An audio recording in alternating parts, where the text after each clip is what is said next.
Chapter 67. 3 generations and 4 generations were fighting fiercely against 9 tails, and the fierce battle also inspired the confidence of many woodleaf ninjas. Suddenly, the woodleaf ninjas were fighting back and forth with 9 tails. Victory seemed to be not far away. However, Yandame-sama and Sandame-sama are also very clear in their hearts that this is just a temporary situation. The moves they used were all ninjutsu. So, they could suppress 9 tails for a while. But it was wishful thinking to defeat 9 tails. For this almost immortal tailed beast, the best solution was still to seal him. Reporting to Hokage-sama, the sealing team is in place. A ninja suddenly appeared behind Watergate and reported to Watergate on one knee. Very good, 3 generations and I will now try our best to restrict 9 tails' activities. The ninjutsu team will suppress 9 tails from a distance, and the sealing team will find an opportunity to seal 9 tails. Watergate said, but he seemed to have a plan in mind. He waved his hand. He called the ninja kneeling next to him and whispered something in his ear. The ninja's expression changed, but he still bowed his head. He disappeared in a flash. 3 generations also came to 4 generations' side at this moment. What should I do now? After all, 3 generations had already abdicated, and they had to lower their attitude in front of Watergate. This was the basic respect for the position of Hokage. 3 generations, Sama, you and I will try our best to restrict 9 tails' movements. 3 generations nodded, indicating that they understood. But after thinking about it, they opened their mouth and asked their doubts. Who are you going to seal 9 tails on? Column Force's requirements are very strict. Your apprentice Rin was forced to seal 9 tails because she didn't meet Column Force's requirements. In the end, Kakashi. The 3 generations did not continue, but the meaning behind their words was clear. To become a human Column Force, one's body, chakra, and other aspects were very demanding. It required a long selection process, and it was best to officially become a human Column Force at a young age. Only in this way could he adapt to the tailed beast's chakra to the greatest extent and display the advantage of the human Column Force. 3 generations, please don't worry. I already have a plan for this matter. The candidate for the next Jinchuriki will be here soon. Watergate waved his hand, looking very calm. 3 generations didn't say anything when they saw how confident Watergate was. Ninjutsu, Shadow Clone Jutsu. The 3 generations had a total of 20 doppelgangers. After seeing the 3 generations' actions, Watergate also understood the 3 generations' intentions. Good. Then I will also. Ninjutsu, Shadow Clone Jutsu. Watergate also had 20 shadow clones. Each of Watergate's doppelgangers stood beside the 3 generations' doppelgangers and grabbed the shoulders of the 3 generations' doppelgangers. One-hand seal. Flying Thunder God Jutsu. Watergate's signature ninjutsu was instantly released, and 3 generations' doppelgangers appeared in all directions of 9 tails. But how did the Flying Thunder God's mark spread around 9 tails?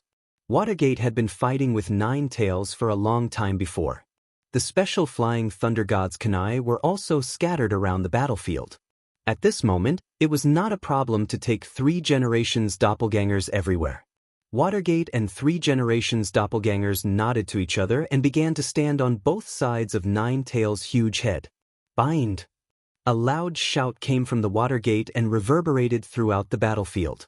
A special steel wire was shot out from the hands of 3 generations and Watergate and into the hands of the doppelgangers on the opposite side. Chakra was constantly wandering in the steel wire, activating the runes engraved on the steel wire. No matter what attribute the chakra was, it began to transform into lightning chakra with paralysis attribute at this moment. Although 9 tails' body was made of chakra, it still had flesh and blood. It would bleed and hurt. Naturally, it would also feel a sense of paralysis. The steel wire wrapped around 9 tails' body, as well as the constant lightning chakra, consumed 9 tails' stamina. For a moment, 9 tails' limbs went soft. He almost fell to the ground. Now! The 4th and 3 generations shouted at the same time. The sealing class finished their preparations and instantly opened the huge scrolls on their backs. One by one, The scrolls extended to a length that obviously did not match the width of the scroll. Following the guidance of the steel wire, it began to spread to Nine Tails' body. The ninjas who were still using ninjutsu to suppress Nine Tails' movement also stopped releasing ninjutsu. Instead, they spread out and stood behind the ceiling class ninjas. Using their hands to transfer chakra to the ceiling class ninjas was a huge consumption. The text on the scroll wrapped around Nine Tails' body seemed to come alive under a large amount of chakra. It kept wandering around the area covered by the scroll. The text seemed to have a faint light. It showed how powerful the sealing technique was. Nine Tails' body seemed to be shrinking visibly. Very good. 3 generations, Sama, let's also do our best. Seeing that the situation was good, the fourth said to the 3 generations. The 3 generations is known as the ninjutsu professor, and Watergate's wife, Uzumaki Shinakushina, is the successor of the famous Uzumaki clan's sealing technique. Both of them have a certain understanding of sealing technique, coupled with the huge chakra of the 2 Kage level. In an instant, the sealing speed of the sealing technique increased rapidly. In less than half an hour, Nine Tails was compressed into a ball by the sealing technique. At this moment, the ninja who Watergate just whispered to also came to Watergate's side with a baby in his arms. The 3 generations used their eyesight to see the conspicuous golden hair in an instant. Watergate, that's your child who was born not long ago. You want to use him as the column force of Nine Tails? The 3 generations were shocked for a moment. The most suitable physique to seal Nine Tails was originally the physique of the Uzumaki clan. And the Uzumaki clan is now in decline, and their descendants are drifting in the ninja world. It was a coincidence that we were able to find Shinakushina. And because Shinakushina was forcibly separated from the Nine Tails, even with the tyrannical physique of the Uzumaki clan, her body can no longer withstand the resealing of Nine Tails. So, now the only one who can seal Nine Tails and become the column force is my child with Shinakushina. Watergate said slowly, but his tone was particularly firm. The sadness in his eyes can be seen even by others. Becoming the column force means abandoning the life of an ordinary person. Becoming a professional humanoid weapon. Even with the care of Watergate and the 3 generations. The child will not become a brainwashed killing machine. But it won't be much better. Becoming the column force is a huge responsibility and burden. He had personally pushed his child onto this path of no return. As a father, the sadness in his heart was self-evident. Chapter 68. My child with Shinakushina. Looking at his child in his arms, Watergate couldn't help but mutter to himself. Obviously, his eyes haven't opened yet, but Watergate felt that his child's eyes must be like the stars in the night sky, bright and shining. Dad, I've always been proud of being a ninja of Konoha. Even if I have encountered danger countless times, and violated my heart countless times. But I have never regretted being a ninja. He stretched out his hand and gently pulled the swaddling cloth that had slipped off. Today, I will once again go against my own heart because I am a ninja.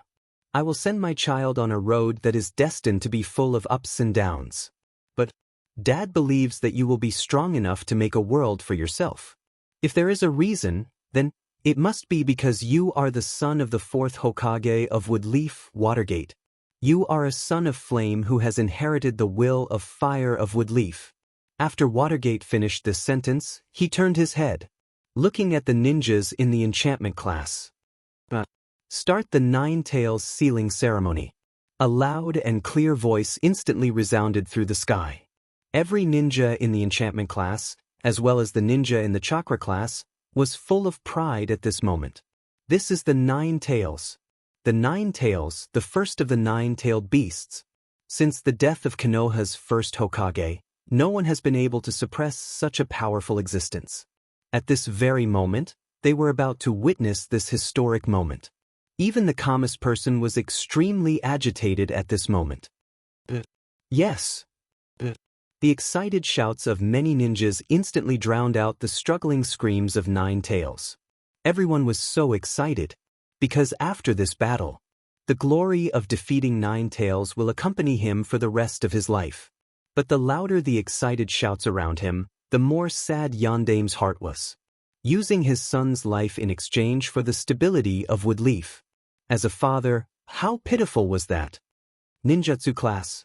Follow my chakra's guidance and begin sealing 9 tails. However, the 4th generation couldn't say anything. Instead, he was more excited than anyone else. At the very least, he has to pretend to be more excited than anyone else, because Hokage doesn't represent himself, but the entire Woodleaf ninja force. The desire of this group is the desire of Hokage.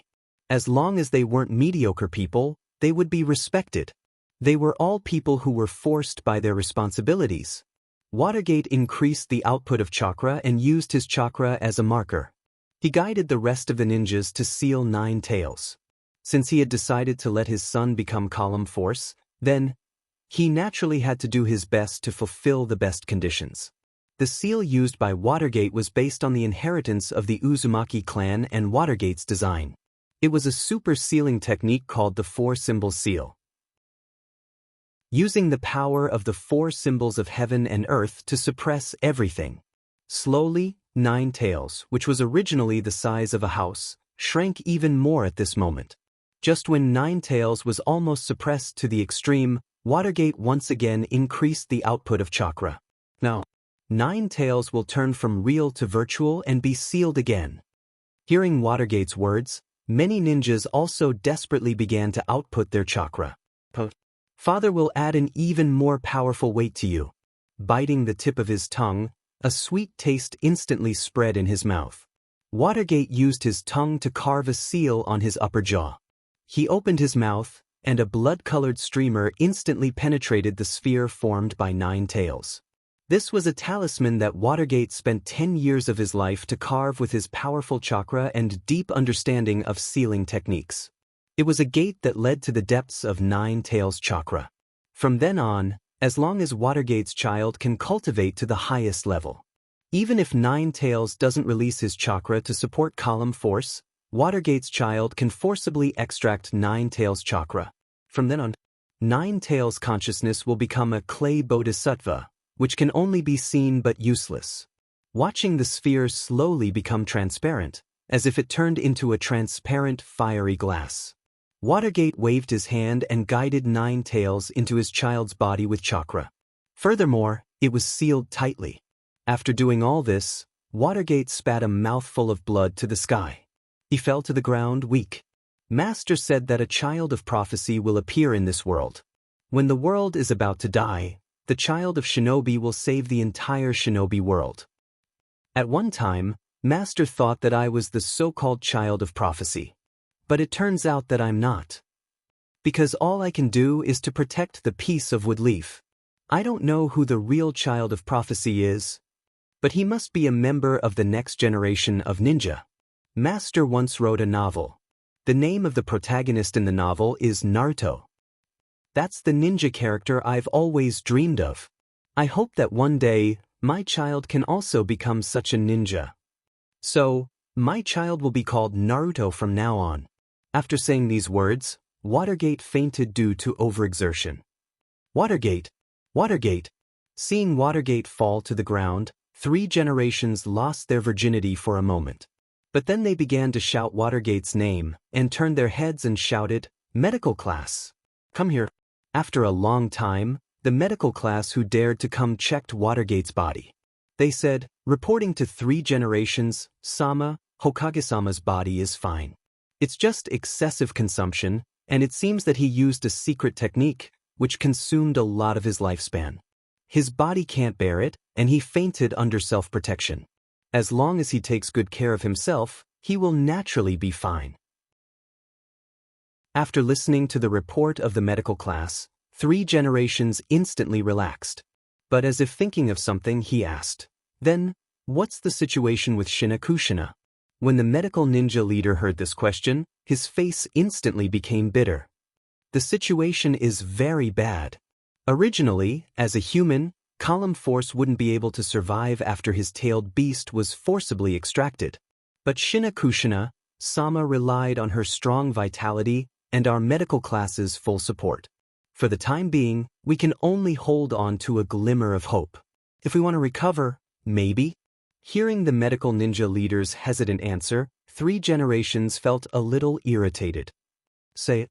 What do you need? I'll try my best. At all costs, we must save Shina Kushina's life. After listening, the medical ninja's face didn't disappear. Medicine or something for the current Shina Kushina-sama, it's not that useful. In the ninja world, there's only one person who can save Shina Kushina-sama. Although he didn't finish, the answer was already obvious. The key to saving Shina Kushina is the Princess of Woodleaf, Tsunade Haim. Chapter 69. When he heard Tsunade's name, Sandame's face changed. Everyone said that Tsunade left the Woodleaf because her loved ones died protecting the Woodleaf. She left the Woodleaf because she was heartbroken. But, as a veteran ninja who had experienced World War II and World War III, she was very strong. Was her psychological quality really that weak? You know, whether it was Seiya or her brother. After they died, although Tsunade also had a sad reaction and even suffered from sepsis because of psychological trauma. But everything was limited to that. Tsunade's departure, whether it was because of the Woodleaf or because she had done too many sad things. The Woodleaf was planted by Tsunade's grandfather Senju Takuma and protected by Tsunade's second grandfather Tobarama. Unknowingly, it had been eroded by worms. It was no longer the place where Tsunade grew up. That was the fundamental reason why Tsunade left the Woodleaf. Since only Tsunade can save Shina Kushina, then I'll think of a way. You just have to try your best to preserve Shina Kushina's life until Tsunade comes back. The 3 generations' face was unusually heavy when they spoke. The medical ninja leader didn't dare to say anything. After all, Tsunade was his direct superior, and the 3 generations was Tsunade's master. He was just a medical ninja, so he couldn't say anything about it. After answering yes, the medical ninja leader disappeared with a body flicker technique. The Sandame heaved a heavy sigh and disappeared as well. When Nangongja opened his eyes again, he saw a strange white ceiling. His body was unbelievably heavy, as if it was filled with lead. He tried to make a sound, but he could only make a hoarse and low hiss. At this time, something seemed to move on his left. Nangongja turned his head and found Nangong Ro lying on the bed. Her clothes were a little dirty. Obviously, it was the clothes she wore when she fought Nine Tails. Maybe she heard Nangongja's low hiss? Nangong Ro raised her head and looked at Nangongja, who was lying on the bed. She looked at Nangongja and seemed to want to say something. She noticed Nangongja's dry lips. Nangong Ro hurriedly stood up in a panic. Looking at Nangong Ro's figure leaving, Nangongja suddenly felt a burst of tiredness. Then, Nangongja fell into a deep sleep. He tried to open his eyes and make a sound. But vaguely, he felt a chill in his mouth, and then he didn't feel anything more.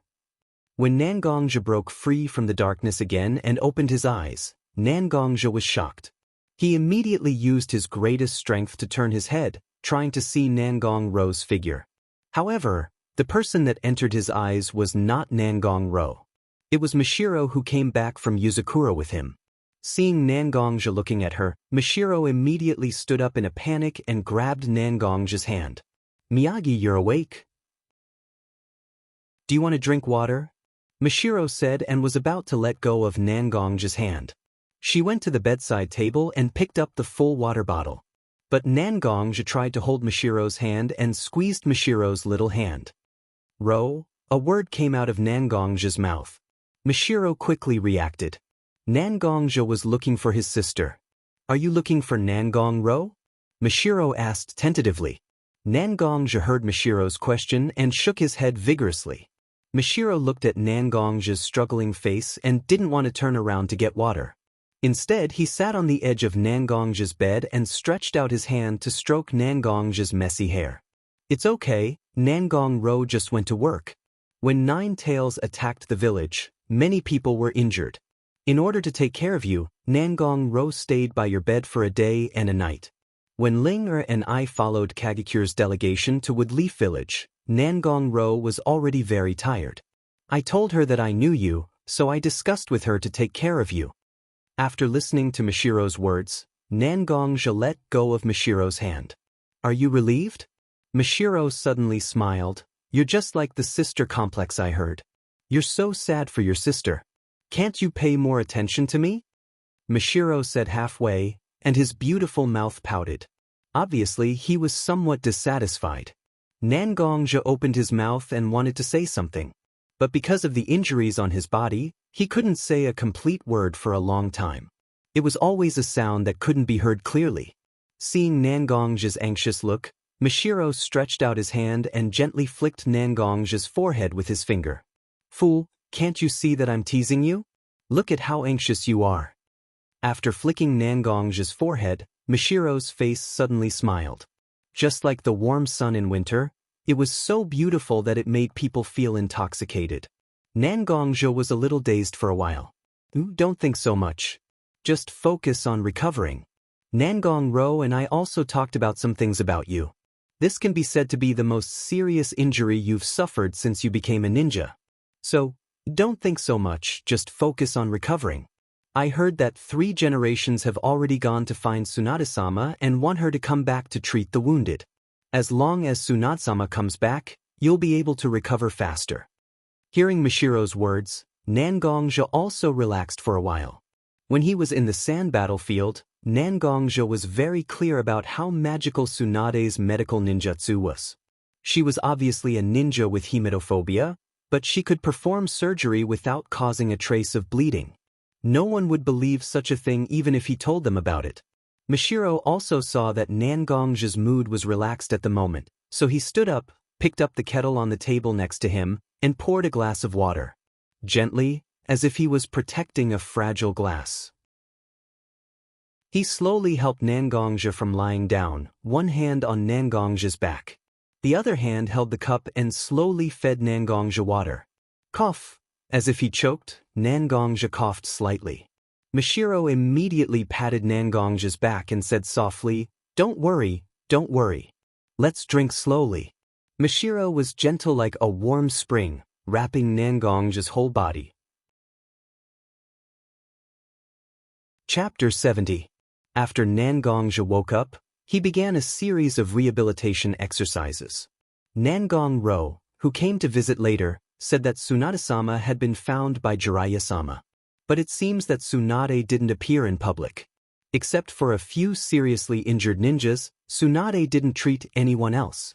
It seems that Tsunade-sama has now made up her mind to leave Woodleaf. Nangongja remembered Tsunade's occasional confession in the sand battlefield. Coupled with Tsunade's current performance, he could probably guess Tsunade's thoughts. After all, the people who were seriously injured were probably some of the higher-ups of Woodleaf. Because the people who weren't strong enough were either lightly injured or killed by their injuries. So, Tsunade didn't care about the people she saved were Watergate and Uzumaki Shina Kushina. In addition, Jiraiya, who was also a Sannin, begged her to come back to Woodleaf.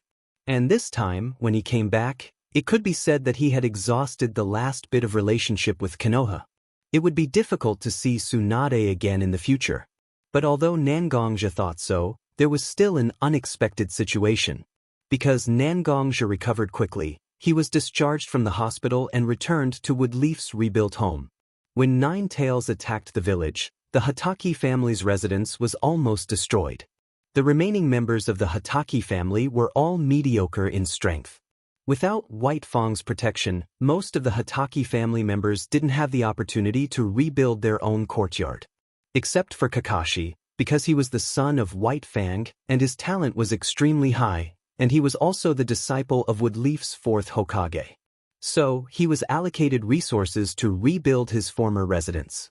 Nangongja, because of his extraordinary performance in the Battle of Nine Tails, the place where he lived was also restored. In order to celebrate Nangongja's discharge from the hospital, and to welcome Mashiro and Linger to Woodleaf, they planned to go to a restaurant and have a good meal. The few of them sat down and ordered the dishes. While waiting for the dishes, they chatted. Do you all know each other? Nangongja said to his sister, Mashiro, and Linger. Yes, we do know each other, big brother. The two of them followed Tang Ren's team into Woodleaf Village the day after Nine Tails attacked the village. They asked around and found me. Nangong-ro nodded. At the same time, she also nodded to Mashiro. It's all thanks to Sister Mishiro's help. Otherwise, I really wouldn't be able to take care of you. Sister? Hearing how Nangong Ro addressed Mishiro, Nangongja was slightly surprised. Looking at the dazed Nangongja, Mishiro extended her small hand and knocked on Nangongja's head. It's been so long and you still haven't asked me when I was born. When I chatted with Sister Roa, I found out that she was actually younger than me, so we called each other sisters. Although Nangongja's body was very well trained, and Mishiro didn't use too much strength. A simple knock on the head didn't hurt at all, but Nangongja still pretended to be pitiful and looked at Mishiro with teary eyes. Seeing Nangongja's funny look, Nangong Ro, Mishiro, and Linger all laughed. Big brother is so funny. Little Linger, I don't cry so easily. Little Linger covered her mouth and laughed. She also mocked Nangongja. Hearing Linger's words, Nangongja stopped pretending to be wronged and slowly walked behind Little Linger. He reached out and carried Little Linger and put her on his lap. Really? Little Linger is so amazing. Nangongja pretended to be surprised and looked at Little Linger. Of course, hearing Nangongja's question, Little Linger seemed to be proud for a moment. She pouted and raised her head slightly. Her big eyes blinked as she looked at Nangongja. This adorable look really hit Nangongja's cuteness in an instant. Nangongja reached out and patted Little Linger's head. Our Little Linger is amazing. Seeing Nangongja and Little Linger's warm interaction, Nangong Ro and Mishiro also laughed. Seeing Mishiro and Nangong Ro's laughter, Little Linger looked at Nangongja in confusion. Big brother, why are the two sisters laughing? Nangongja also raised his head and saw the smiles on Nangong Ro and Mishiro's faces. Because they think Little Linger is very cute. The few of them still wanted to say something, but the sound of something heavy falling to the ground came from the door of the private room. After Nangongja carefully identified it, he felt that it was the sound of someone falling down because they were too drunk to walk. But let me go take a look and see who drank so much. Nangongja put Little Linger on the side and gestured to Nangong Ro and Mishiro. Then he stood up and opened the door of the izakaya. Nangongja was slightly surprised when he saw who it was. Because of the drunkenness in the aisle, it was his former battlefield commander, the Princess of Woodleaf, Tsunade Haim. Nangongja hurried over and helped Tsunade up from the ground. Tsunade-sama, are you okay? With that said, Nangongja also slightly mobilized the internal force in his body, trying to help Tsunade to clear her veins and restore her consciousness. But as if she sensed Nangongja's intention, Tsunade reached out and grabbed Nangongja's wrist. At the same time, she shook her head. Don't help me sober up. With my strength, unless I'm willing to get drunk, I won't be drunk.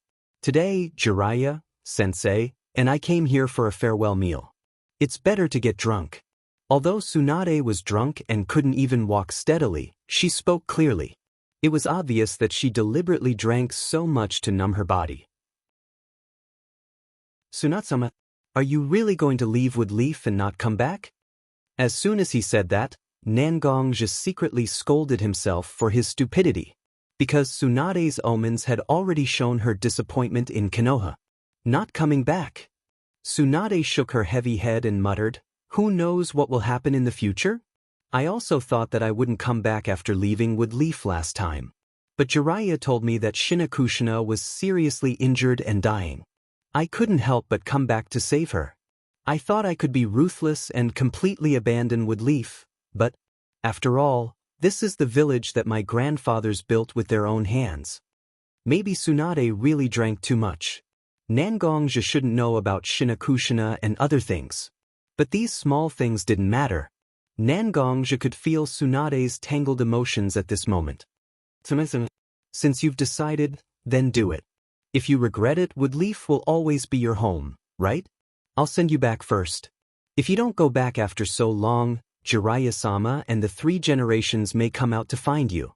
Tsunade nodded and agreed to Nangongja's proposal.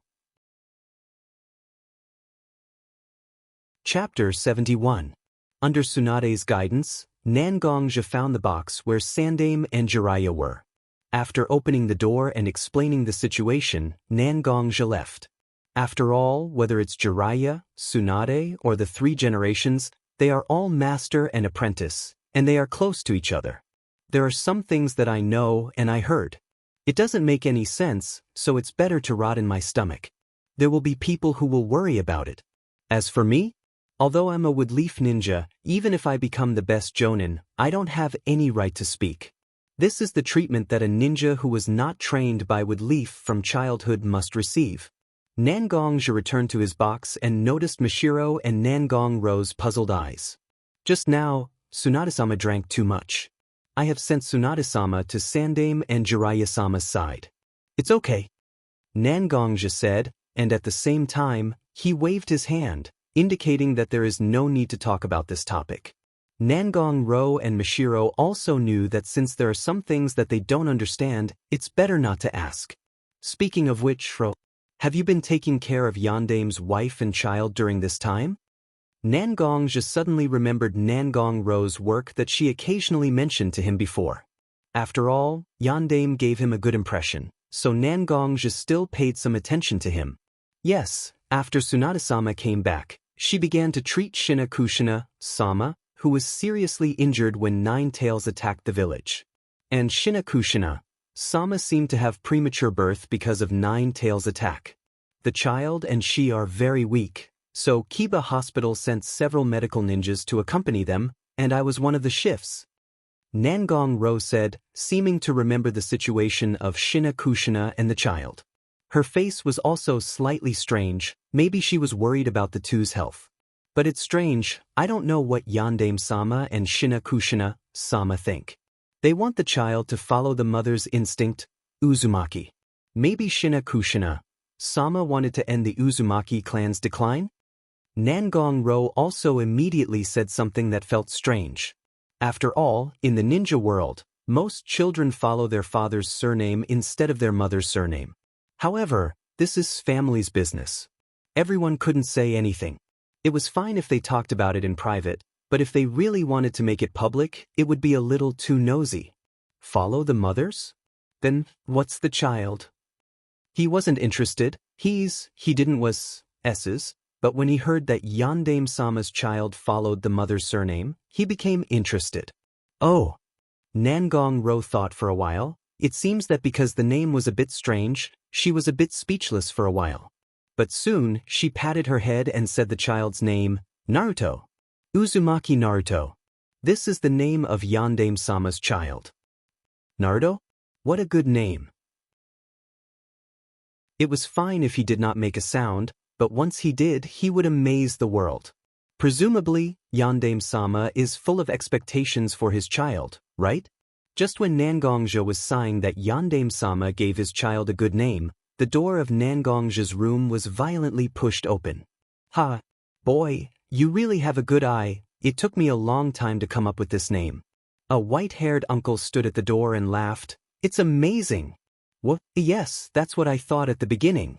Nangongja naturally knew the person who came, whether it was the rock ninja battlefield or the izakaya box. Nangongja had seen this person before. It was one of the Sannin, Jiraiya. Really? This name was actually given by Jiraiya-sama? Nangongja suddenly understood why Jiraiya heard him praising Naruto's name and couldn't help but push the door open and laugh. Speaking of which, this is the name of the protagonist of my first novel? Jiraiya touched his chin with his hand and said with a proud face. Jiraiya-sama, do you still write novels? I haven't heard about it yet. Jiraiya-sama, can you tell me the name of the novel? I'll read it when I have time. Nangongja has always been like this, although he's very fierce in battle. But usually he's very gentle and humble. Moreover, as one of the Sannin, Jiraiya-sama can write novels. It's interesting enough. Ha! You're very good kid. Of course, I'll let you read the treasure that I wrote.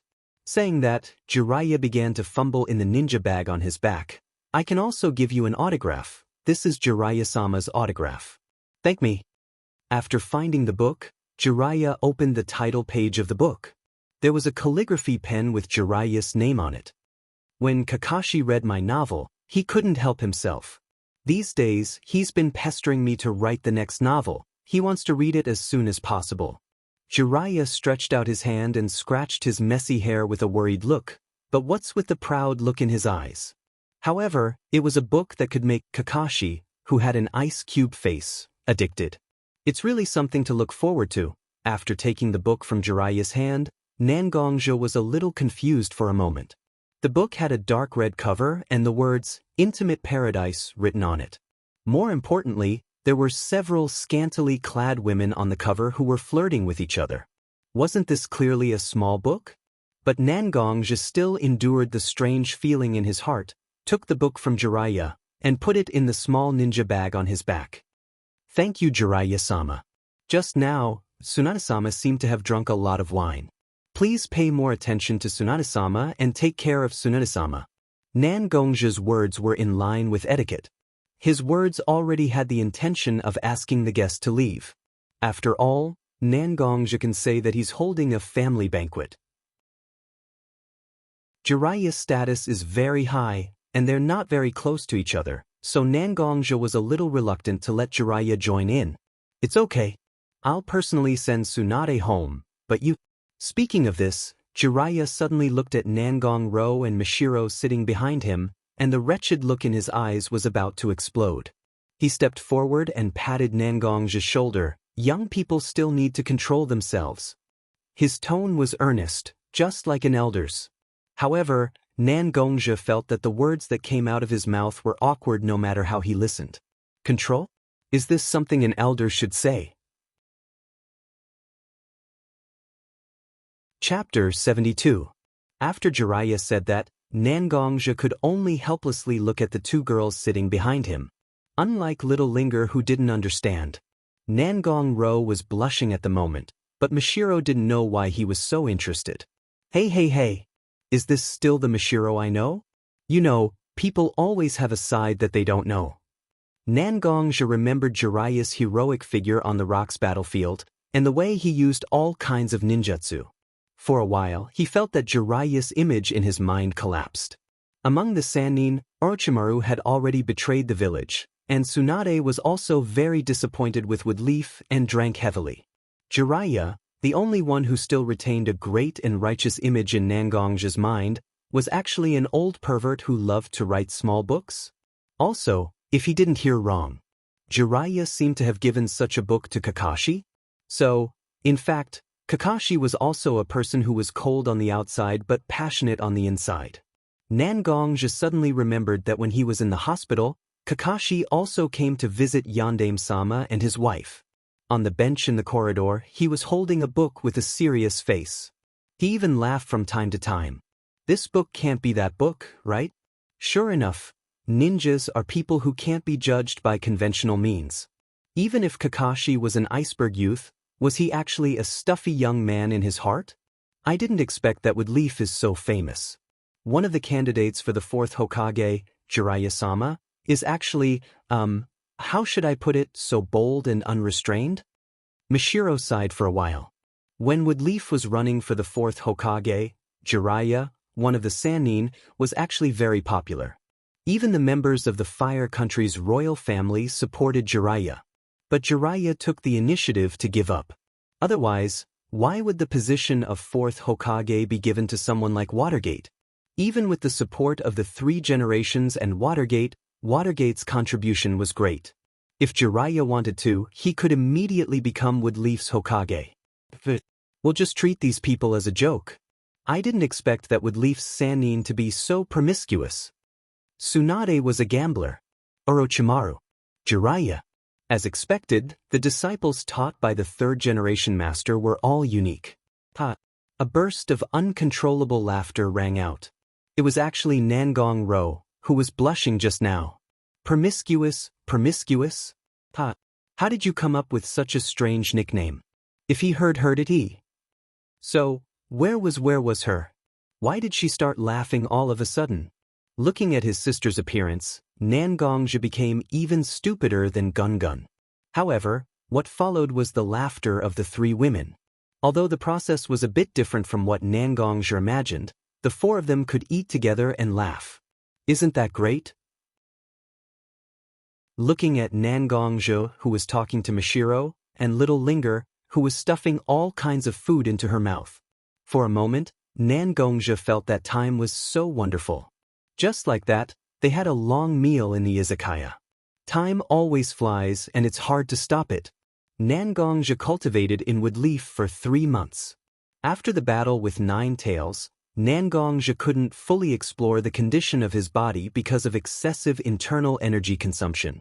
After that, because he had to slowly recuperate his body quickly recovered. Nangongja finally recovered. As Nangongja felt the vigorous inner strength that was surging like a river in his body, he felt unprecedentedly relaxed. It seemed that some strange shackles were removed from his body. Originally, Nangongja had a lot of conjectures in his heart. At this moment, the internal energy in his body had faithfully told Nangongja the answer. Internal energy and sword energy had the same root. They were bred by the same method, but they showed different interests. All things return to yin and embrace yang. Tao begets 1, 1 begets 2, 2 begets 3, and 3 begets all things. The human body was like the most original one. The 2 natures of yin and yang were hidden in the human body, and the 2 natures of yin and yang nurtured the 3 basic forces of the human body. How similar was the relationship between yin and yang, internal energy, and sword energy? Perhaps, the road paved by the earliest people who cultivated internal energy was to harmonize internal energy and sword energy. There was gentleness and there was violence. The 2 harmonized with each other, and one was indispensable. Only then could the true power of internal energy be unleashed. However, under the washing of the river of time, many methods of harmonizing internal energy and sword energy had been exhausted. After Nangongja woke up, Nangong-ro explained to Nangongja that she had used a crystal left by her grandfather to save the violent internal energy in her body. Perhaps it was a method of harmonizing sword energy and internal energy in ancient times? Nangongja shook his head to clear these messy thoughts out of his mind. He changed into a black short swordsman's uniform and held a black sword in his hand. He walked to the center of the courtyard. It was already the middle of winter.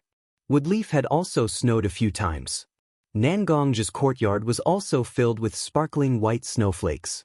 Just like that, Nangongja walked barefooted to the center of the snow.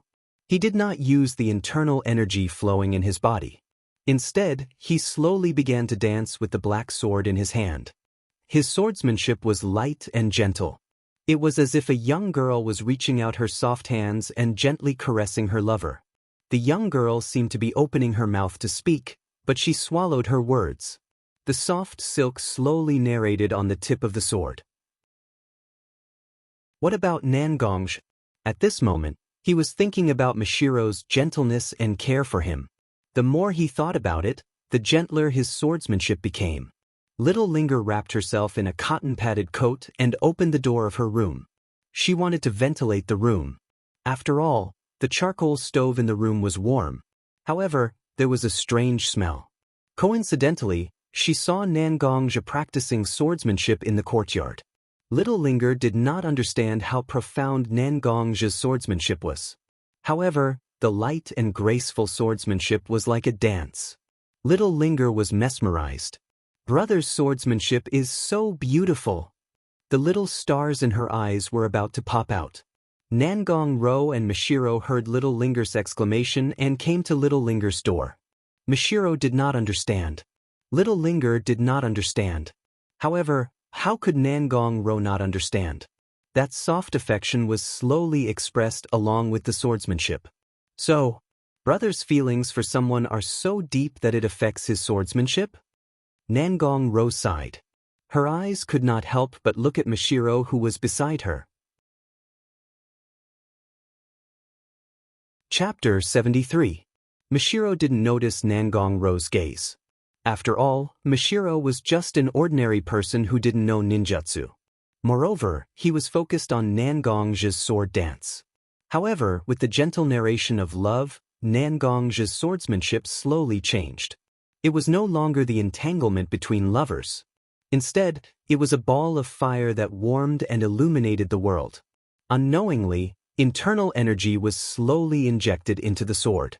Although the amount of inner force wasn't large, it was able to display extraordinary power. The cracks on the black sword's body slowly emitted a faint red glow. That's right. The black sword existed for the sake of true inner strength. Only with true internal energy could the black sword be used to its full potential. There was a huge difference between internal energy and chakra. Especially in combat, chakra ninjutsu had the 5 attributes of water, fire, wind, earth, and lightning. A qualified ninja could use ninjutsu of at least 1 attribute. A jonin could use ninjutsu of more attributes. The most famous wood-leaf ninjutsu professor, Ninja Ao, 3 generations of Hokage. Yuan Fei Sasuke could even use 5 types of ninjutsu and master their nature and form changes. What about internal energy? In a one-on-one fight, internal energy could cut and block the transmission and application of chakra. However, in a large-scale battle between armies, a person who cultivated internal energy was far less useful than a ninja who was proficient in chakra. Therefore, the black sword was a great breakthrough. It was a tool that allowed internal energy cultivators to have the ability to fight in a large-scale battle. It wasn't sharp, and it wasn't something that was unusually strong. It didn't even have the magical effect of sucking blood. The black sword was a key that could help the user communicate with the power of heaven and earth. Through the user's internal energy, it could guide the power of heaven and earth that lingered around the world. Of course, Nangongja didn't know that much. He just subconsciously transmitted his internal energy into the black sword. The warm winter sun peeked out from the thick clouds, revealing its face. A ray of sunlight shone on Nangongja's body, seemingly intentional but also seemingly unintentional. The light within the slits of the black sword shone even brighter. The swordsmanship no longer had the gentle feeling it had at the beginning. Instead, it was a ball of fire, a great sun. It emitted its own light without restraint, as if it wanted to dispel all the haze in this world. D. A clear voice suddenly sounded. If one had to describe it, it was like the sound of water droplets. And that was indeed the case. With Nangongja's feet as the center, the thick snow began to melt slowly. At first, it only melted a little. However, the sun didn't seem to be satisfied that it could only cause such a small effect. It became even more dazzling. The ice and snow in the courtyard began to melt at a speed visible to the naked eye. The melted ice and snow gradually converged into a stream. The sun was so bright, but it didn't evaporate the water with the heat. It just let it flow. The snow water seeped into the soil. With an almost imperceptible sound, a small blade of grass sprouted from the soil. It seemed to be a little confused and sleepy. It hadn't endured the cold winter yet, but it grew out just like that. However, the sun's light still shone on it. It dispelled the remaining trace of wilt. It made its emerald green even brighter. As if they had received the encouragement of this small grass, the other small grasses also began to emerge from the soil. Soon, the entire courtyard was covered with green blades of grass. What about the cherry blossom tree that had withered in autumn, and half of it had been burned in the battle with the 9-tailed beast? It began to grow buds one after another. The buds grew spontaneously. They turned into branches. One by one, the buds formed and bloomed. For a moment, the courtyard was full of spring. As for Little Linger, Mashiro, and Nangong-ro, they had long been mesmerized and stunned by the scene. Although Nangongja had always been a rare powerhouse in their hearts, they had never seen him before. But this kind of violation of the laws of nature allowed the grass and withered trees to sprout and bloom in such a short time? It was simply beyond people's imagination. And Nangongja seemed to be exhausted. He slowly put the long sword in his hand back into the scabbard on his back. He opened his eyes and looked at the green around him. He smiled happily. With a light leap, he broke off a branch full of cherry blossoms. He walked in front of Little Linger. Didn't Little Linger complain to Brother that winter has been long? Then, Brother will turn the entire courtyard into spring. There will be flowers and green grass. Nangongja said and smiled. He handed the branch in his hand to Little Linger. And Little Linger? She just took it in a daze. It seemed that the little girl still hadn't recovered from the shock. Brother, just now you, Nangong-ro couldn't help but speak. using a human body to go against the heavens and change the environment of a small area. Was this really something that a human could do? Don't be so surprised. This isn't my power, it's the power of the entire world. Nangongzhi shook his head. After all, he wasn't one of those legendary gods. I used my internal energy to attract the power of the world. Let a part of the power of nature become my own power. It's actually not difficult to change the environment. Nangongzhi seemed to want to say something, but he suddenly turned his head and looked behind him. One of his hands grabbed the hilt of the black sword on his back. Soon, at the end of the horizon, a small dot rushed in Nangongzhi's direction at an extremely fast speed. At first, it was difficult to see the appearance of the person. But soon, Nangongzhi let go of the hilt in his hand. It was very simple, because in Nangongzhi's eyes was a huge toad. Only the Sannin of Jiraiya's family had such a summoned beast. The Yondaime was still recuperating in Kiba Hospital. So, who else could it be but Jiraiya? Boom! The toad landed, and a figure with long white hair also landed in front of Nangongzhi. Who used senjutsu? Jiraiya asked anxiously. In fact, Jiraiya hadn't been in contact with senjutsu for a long time. He was still in the cultivation stage. But he could still use his perception. The woodleaf incident was over because the Yondaime didn't reply. So, Jiraiya didn't leave the woodleaf immediately. Instead, he listened to his teacher's advice and temporarily stayed in the woodleaf. Suddenly, he felt the fluctuation of senjutsu that he thought was a secret technique of Mount Myaboku, so he naturally came to take a look. Jiraiya-sama? Nangongzhi was actually a little confused, because he didn't know what senjutsu Jiraiya was talking about. Senjutsu is? It's the power that turned this place into spring. Jiraiya said hurriedly. If I'm not wrong, the senjutsu you mentioned should be the power that I recently learned to attract nature, right? Chapter 74. Is it really the power of nature? Such a magical effect. In Jiraiya's impression, only the first Hokages would release and the two toads of Mount Myaboku have this kind of effect. Wait for me a moment.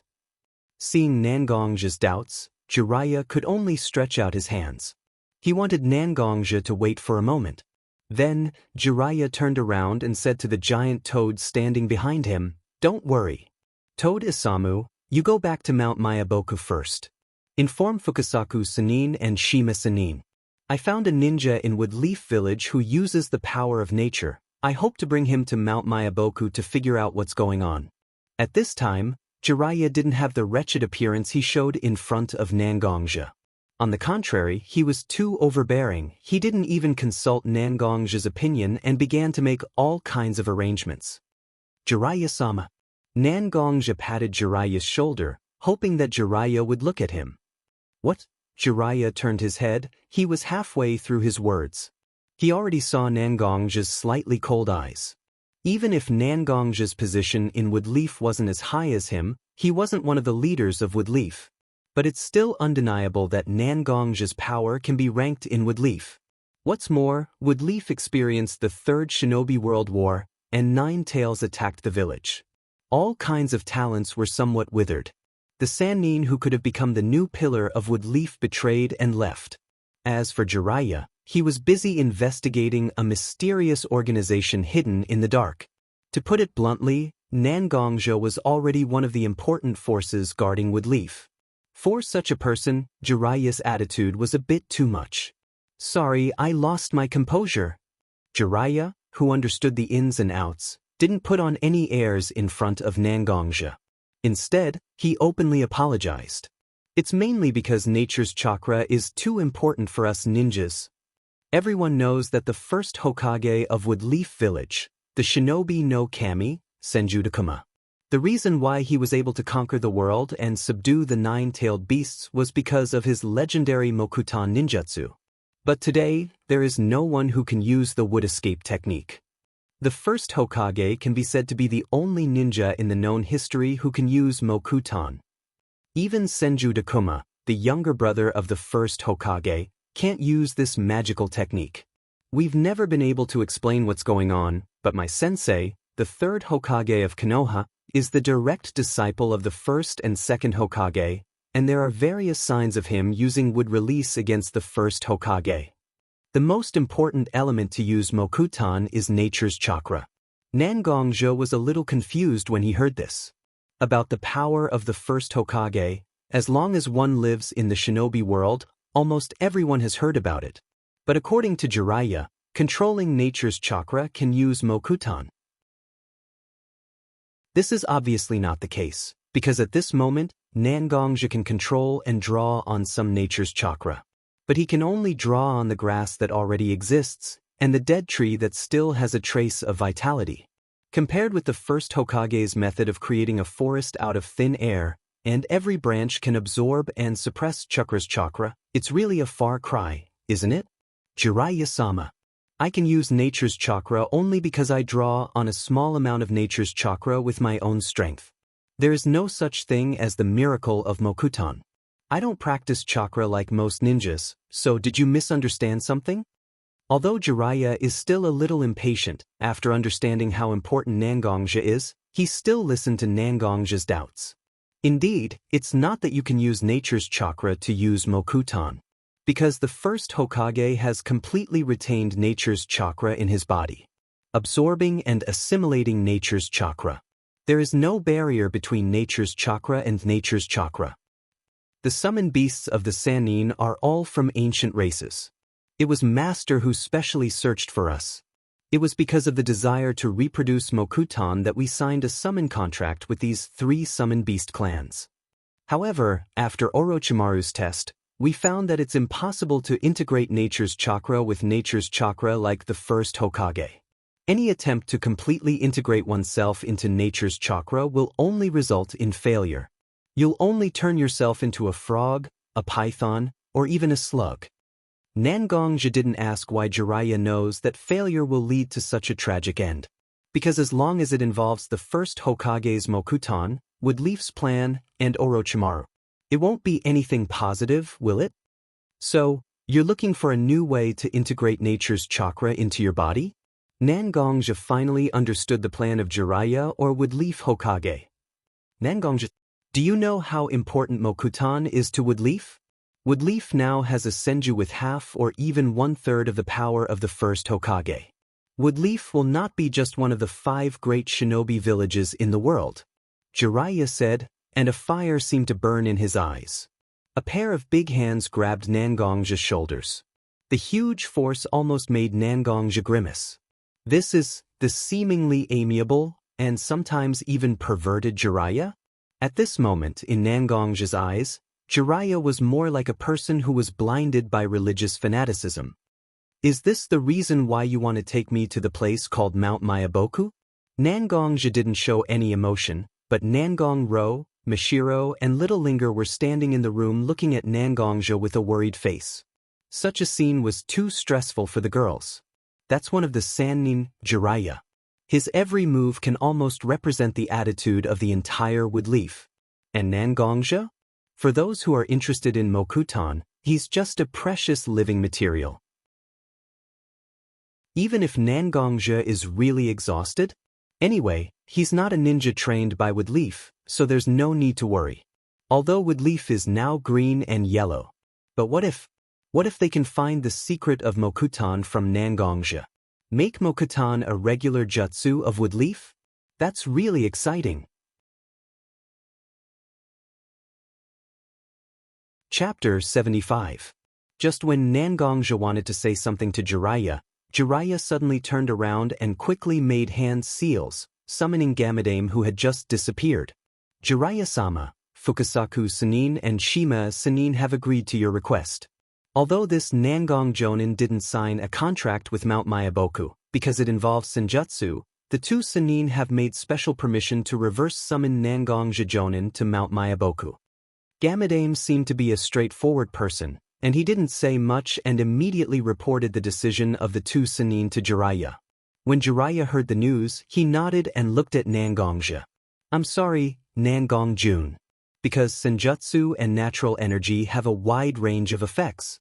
I have to take you to Mount Mayaboku and investigate what's going on.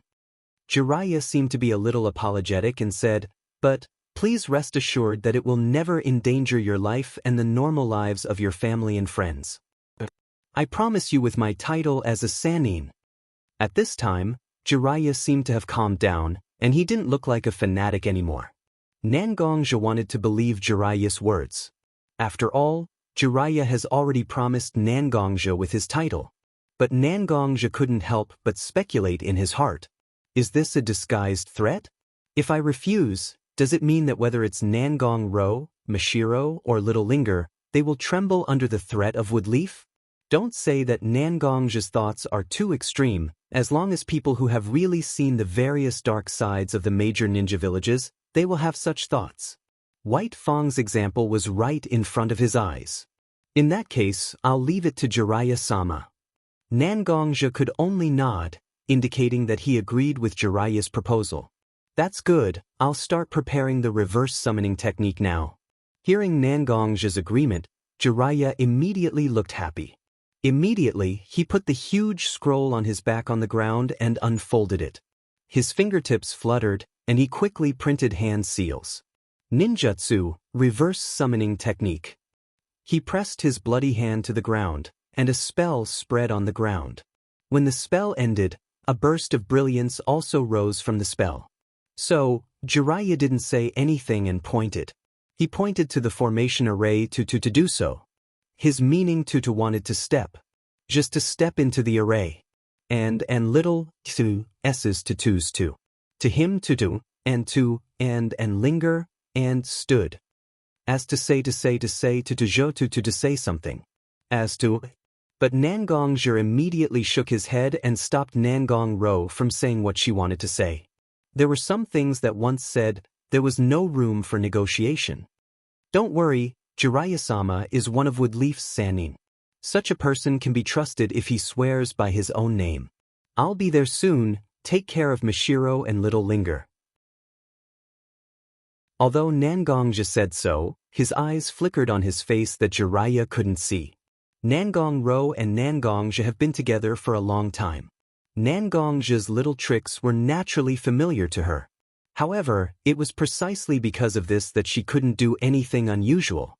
She just nodded and then said, I understand, Oni-san, you can rest assured and follow Jiraiya-sama. I'll take good care of Mashiro, San and Ling. Nangong Ro said firmly and seriously. Nangongja didn't say anything more, because he believed in her. His younger sister had already understood what he meant. Then, he turned and walked into the array. And Jiraiya? After taking a deep look at Nangong Ro, he also followed Nangongja's footsteps into the array. However, a faint sigh still reverberated in the air. I didn't expect that even Nangongja's sister is also a strange woman. Seeing Nangongja and Jiraiya's figures disappear, Nangong Ro also turned around and returned to her room with Mashiro and Little Linger. She closed the door. In the forest outside Nangong's house, several figures suddenly flashed by, making people feel dazzled. After closing the door, Nangong Ro said to Mashiro and Little Linger, Mashiro, San, and Little Linger, you all go to your rooms and pack your luggage. If there's nothing wrong, it's okay, but if there's something wrong, we'll leave Woodleaf immediately. Then she walked into Nangongja's room and opened a secret door in the closet. This time, I'm sure that something unusual will happen. And Mashiro? She just took Little Linger's hand and walked to their rooms to pack their luggage. The tree wants to be quiet, but the wind doesn't stop. I didn't expect that even in the most peaceful Woodleaf, Mia still has to be on edge. Mashiro thought silently. At the same time, Nangongja and Jiraiya arrived at the legendary Mount Mayaboku. Is this the legendary Mount Mayaboku that was passed down from the Sage of the Six Paths? At this moment, Nangongja didn't have the gloomy feeling he had when he left Woodleaf. After all, things have already reached this point. Even if he had other plans, it doesn't make any sense. Mount Mayaboku can be said to be the most secure prison. It's a small world independent of the shinobi world. Even if Nangongja wanted to escape, how can he escape? So, since he's here, he might as well take it easy. He might as well take a good look at the lake and mountains, and listen to the chirping of birds and cicadas. Indeed, Mount Mayaboku is indeed a paradise far away from the chaos of the shinobi world. However, once something happens in the shinobi world, Mount Mayaboku will still be unable to protect itself. This space is attached to the main space of the shinobi world. If the skin doesn't exist, what's the hair? Jiraiya is actually a person who wants to avoid the world, but the sense of responsibility and justice in his heart doesn't allow him to get away from it. Maybe he's just born to be busy, right? One day, maybe he will be burdened by the sense of responsibility and justice in his heart and die here. So, are we going to meet the Fukasaku Sannin and Shima Sannin you just mentioned? Nangongja suddenly remembered the conversation between Jiraiya and Toad Isamu just now. Obviously, this so-called Shima Sannin and Fukasaku Sannin are the current leaders of Mount Mayaboku. No, young man. We're already here. An old voice sounded behind Nangongja. Nangongja hurriedly turned around and bowed deeply. Greetings to the two Sannin. Looking at Nangongja's respectful appearance, Fukasaku Sannin and Shima Sannin seemed to be very happy. I haven't seen such a polite boy for a long time. Little Jiraiya, can't you learn from this young man? Chapter 76. Hearing Fukasaku Sennin's words, Jiraiya was a little embarrassed for a while. After all, Jiraiya had heard this kind of conversation from Fukasaku Sannin too many times. Fukasaku Sannin, this kid is my junior. Can't you give me some face?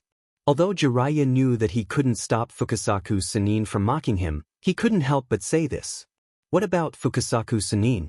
He didn't pay attention to Jiraiya's words at all. Instead, he continued to talk to Nangongja. Boy, don't be so formal. Just think of me as a slightly older elder to you. Fukasaku Sennin's behavior made Nangongja feel that this Sannin didn't seem to be the kind of person he imagined. Instead, he was very kind. So Nangongja also raised his bowing posture. Okay, then I'll boldly call you Fukasaku Sannin. Fukasaku Sannin seemed to be happy that someone called him that, so he laughed. Ah boy, you are really different from Jiraiya. I like it very much. Nangongja looked up, trying to find Fukasaku Sennin's figure. Whether it was Toad Isamu or Toad Buntai. It seems that the higher the seniority, the bigger the size. This is also one of the major characteristics of the psychic beast group. But to Nangongja's surprise, Fukasaku Sennin's figure, how to describe it? It's a little too small, like the size of an ordinary toad. It's just that his chin has a white goatee, and he's wearing a somewhat shabby cloth robe. He looks a little ordinary. What's wrong, boy? Are you curious why I'm so small? Fukasaku Sannin seemed to see Nangongja's thoughts and began to ask Nangongja. But he didn't wait for Nangongja's answer and said it himself. Indeed, according to common sense, psychic beasts are generally stronger the bigger the size. Regardless of whether it was the tailed beasts or the many famous spiritual beasts, they were all very large. However, my wife and I are one of the few people in Mount Mystic Wood who have succeeded in cultivating natural energy, and we have begun to slowly restrain ourselves. If I were to reveal my true form, I would be 2 or 3 times bigger than that brat Wentai, right? So that's how it was? Nangongja suddenly thought of the black lion, Liang, that was hiding in his body. Back then, Liang was also able to restrain himself. After all, if it was too big, it would be troublesome in terms of combat and other aspects. All right, old man. Stop showing off in front of the boy. And why did you say that about Jiraiya Kid? Obviously, Jiraiya Kid is also very polite, right? A voice different from Fukasaku Sennin's came from behind Nangongja. Nangongja looked back. A toad dressed as a lady was standing on Jiraiya's shoulder at the moment. She must be the other Sannin, Shima Sannin, right? Greetings, Shima Sannin. Nangongja still respectfully saluted Shima Sannin. Ioyo, just like what the old man said, you are a polite child. Seeing that one person and 2 toads were about to start a long conversation, Jiraiya interrupted their mutual praise. As for whether it was to prevent the 2 Sannin from criticizing him for being rude, Jiraiya would never admit it. 2 Sannin, let's solve the main purpose of my coming here. Hearing what Jiraiya said, the 2 Sannin seemed to remember that Nangongja could use natural energy. Okay, let's get down to business. Fukasaku Sanin straightened his robe and coughed softly. It seemed that he was ready to get down to business. It's like this, Nangong kid. About your natural energy, Jiraiya has already told us about it through Brave Toad. Fukasaku Sanin glanced at Jiraiya, and Jiraiya nodded at the same time, indicating Fukasaku Sanin to continue. Jiraiya kid's character, we two old men and old women are very clear about it. When it comes to the topic of natural energy, he will definitely be rude at the time. I hope you don't mind. Hearing this, Jiraiya couldn't help but smile awkwardly. After all, he did go a bit too far at the time. At this moment, Fukasaku Sanin actually apologized for him, which was really embarrassing. And Nangong heard Fukasaku Sanin's words, and the stone in his heart also dissipated a little. It's okay. I also know what natural energy means to Woodleaf and the 3 Summon Beast Holy Lands. Although Jiraiya-sama did lose control of his emotions at that time, he didn't do anything strange. Hearing Nangong's words, Fukasaku Sanin also nodded. Well, very good. Then let's continue the topic of natural energy. The way we use natural energy inherited by Mount Myaboku is to absorb small natural energy particles from the air and other places, mix it with chakra in your body, and generate a higher energy form called Senjutsu chakra. Although it's also an application of natural energy, it's a trick. But it's a shortcut. After all, it doesn't use natural energy in the true sense. Because it's impossible for ordinary people to circulate natural energy smoothly in their body. Once they lose control, it will cause natural energy to go berserk and petrify themselves. Fukasaku-san stretched out his hand and pointed to the huge stone frogs around him. These huge stone frogs are actually humans or are people who failed to cultivate natural energy. If a toad fails to cultivate senjutsu, it will be petrified. Once a human fails to cultivate, it will lose its human form and petrify. Looking at the countless stone frogs around him, Nangong felt a chill in his heart for a while. The natural energy that he can attract is actually such a dangerous thing? But you're different, you're using natural energy. Even without Chakra's natural energy, your form didn't change and the power in your body didn't go berserk. It's really amazing. This is also the reason why Jiraiya brought you to Mount Myaboku even if he lost his composure. But, Fukasaku Sanin said, but suddenly shook his head and even sighed, I don't understand how you did it. Before I came here to see you, Toad Sanin had already given an order. I hope I can take you to see him. When Nangong heard Fukasaku Sanin's words, his mind turned. In fact, his understanding of natural energy is not that deep. He thought that the person called Toad Sanin should give him a convincing explanation, right? Chapter 77. Toad Sage is a great existence that has existed since the era of Six-Path Sanin. He is the guardian of Mount Myaboku. Generally, Great Sage doesn't intervene in the secular affairs of Mount Myaboku. This time, the great immortal Toad specially ordered us to bring you to see him. Fukasaku Sanin said and took Nangong to the depths of Mount Myaboku. Liang, did this Toad Sage really exist since the era of Six-Path Sanin? Nangong silently said to Liang, who was hiding in his body. Toad? Six-Path Sanin? It seems to be the old Toad. He didn't know if Liang realized that he was cursing himself, but it was obvious that Liang actually knew this so-called Toad Sage. If I didn't guess wrong, this guy who calls himself Toad Sage. Isn't he Toadmaru? Liang muttered to himself, but Nangong also heard it clearly. Is Liang also such an existence that has witnessed countless history and thousands of heroes? Can this Toad Sage really explain to me that I can use the power of nature? In fact, Nangong has been secretly communicating with Liang since he entered Mount Myaboku. Originally, he thought that using the power of nature is a matter of course. At most, it's a different form of power from ninjutsu. But since Jiraiya began to eagerly force Nangong knew that the power of nature is very important. Although Liang has some understanding of the power of nature, he can't explain why Nangong can use a sword to communicate with heaven and earth and use the power of nature. This is one of the reasons why Nangong was willing to follow Jiraiya to Mount Myaboku. Even if a person can use the power of nature. But even if he knows how, he doesn't know why. It's better not to have such power that he can't control. This is Nangong's request for himself. Todamaru seems to have learned a dream entry technique from the 6 paths. Through entering dreams, one could observe the 3 realms and even foresee the future. He did have some skills. If there was really someone in this world who could answer your questions, then Toadball was indeed the best candidate. Of course, the premise is that this old man won't deliberately scheme against you. As Liang spoke, she was also worried. It was obvious that this Toad Maru, who was known as the Great Toad Immortal, his image in Liang wasn't that good. Even an old man would become a spirit, let alone an ancient spiritual beast that had been through many trials and tribulations. Even between Nangongzhe and Liang, if it weren't for the fact that their lives were linked, Liang wouldn't have been able to get along with him. Nangongzhe would not treat Liang with such sincerity. After all, he had to survive in such a dangerous world. It was better to be as careful as possible, right? The conversation between Nangongzhe and Liang continued, and Nangongzhe himself seemed to have reached the deepest part of Mount Mayaboku. A huge altar was built in a deep and serene cave. A huge toad was sitting in the middle of the altar, half asleep and half awake. Great Immortal! Great Immortal! That young man called Nangongzhe, we have brought him here.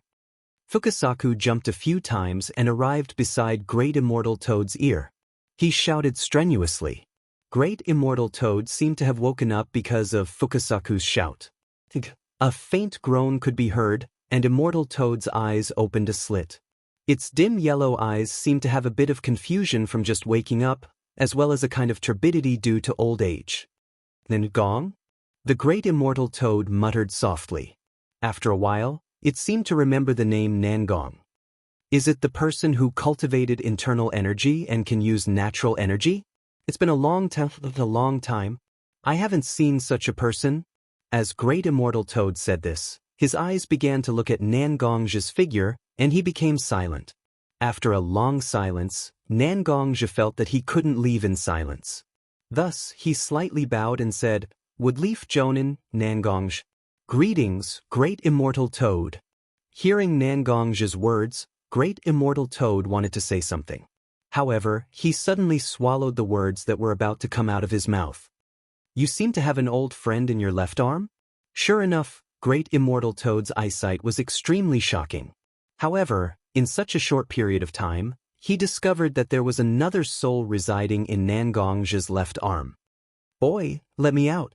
Since an old friend invited me, I naturally have to show my face. Hearing Li Yang's words, Nangongzhe bit his right thumb, lifted the clothes on his left arm, and pressed his bloody finger on the lion head seal. Show yourself. Li Yang. An array formed above Nangongzhe, and Li Yang's huge head poked out of the array. Accompanied by lightning and thunder, Li Yang's body began to appear little by little. Finally, after a while, Li Yang's huge body appeared in the depths of Mount Mayaboku. Old Toad, it's been a long time. Li Yang's majestic and domineering voice instantly resounded throughout the cave. This? Nangongzhe's summoned beast? Jiraiya looked at Li Yang's huge body, and an old memory surfaced in his mind. It was this summoned beast named Li Yang that followed Nangongzhe's rock shinobi to the battlefield. It contributed a lot to Woodleaf's victory.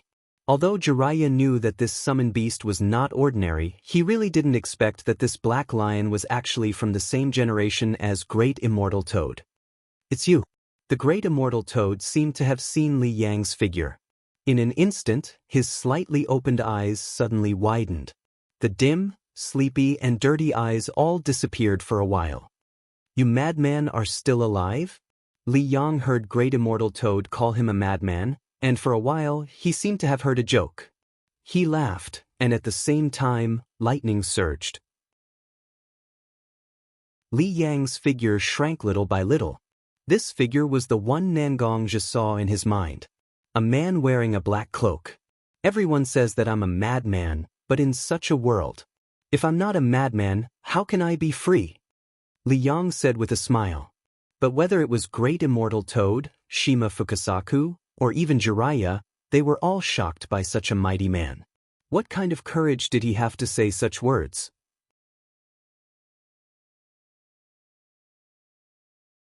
Chapter 78. Fine.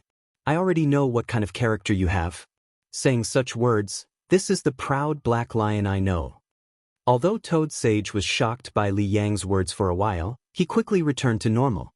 So, whether it's the insidious and cunning old snake or the gentle slug, your words are still the most pleasing to the ear.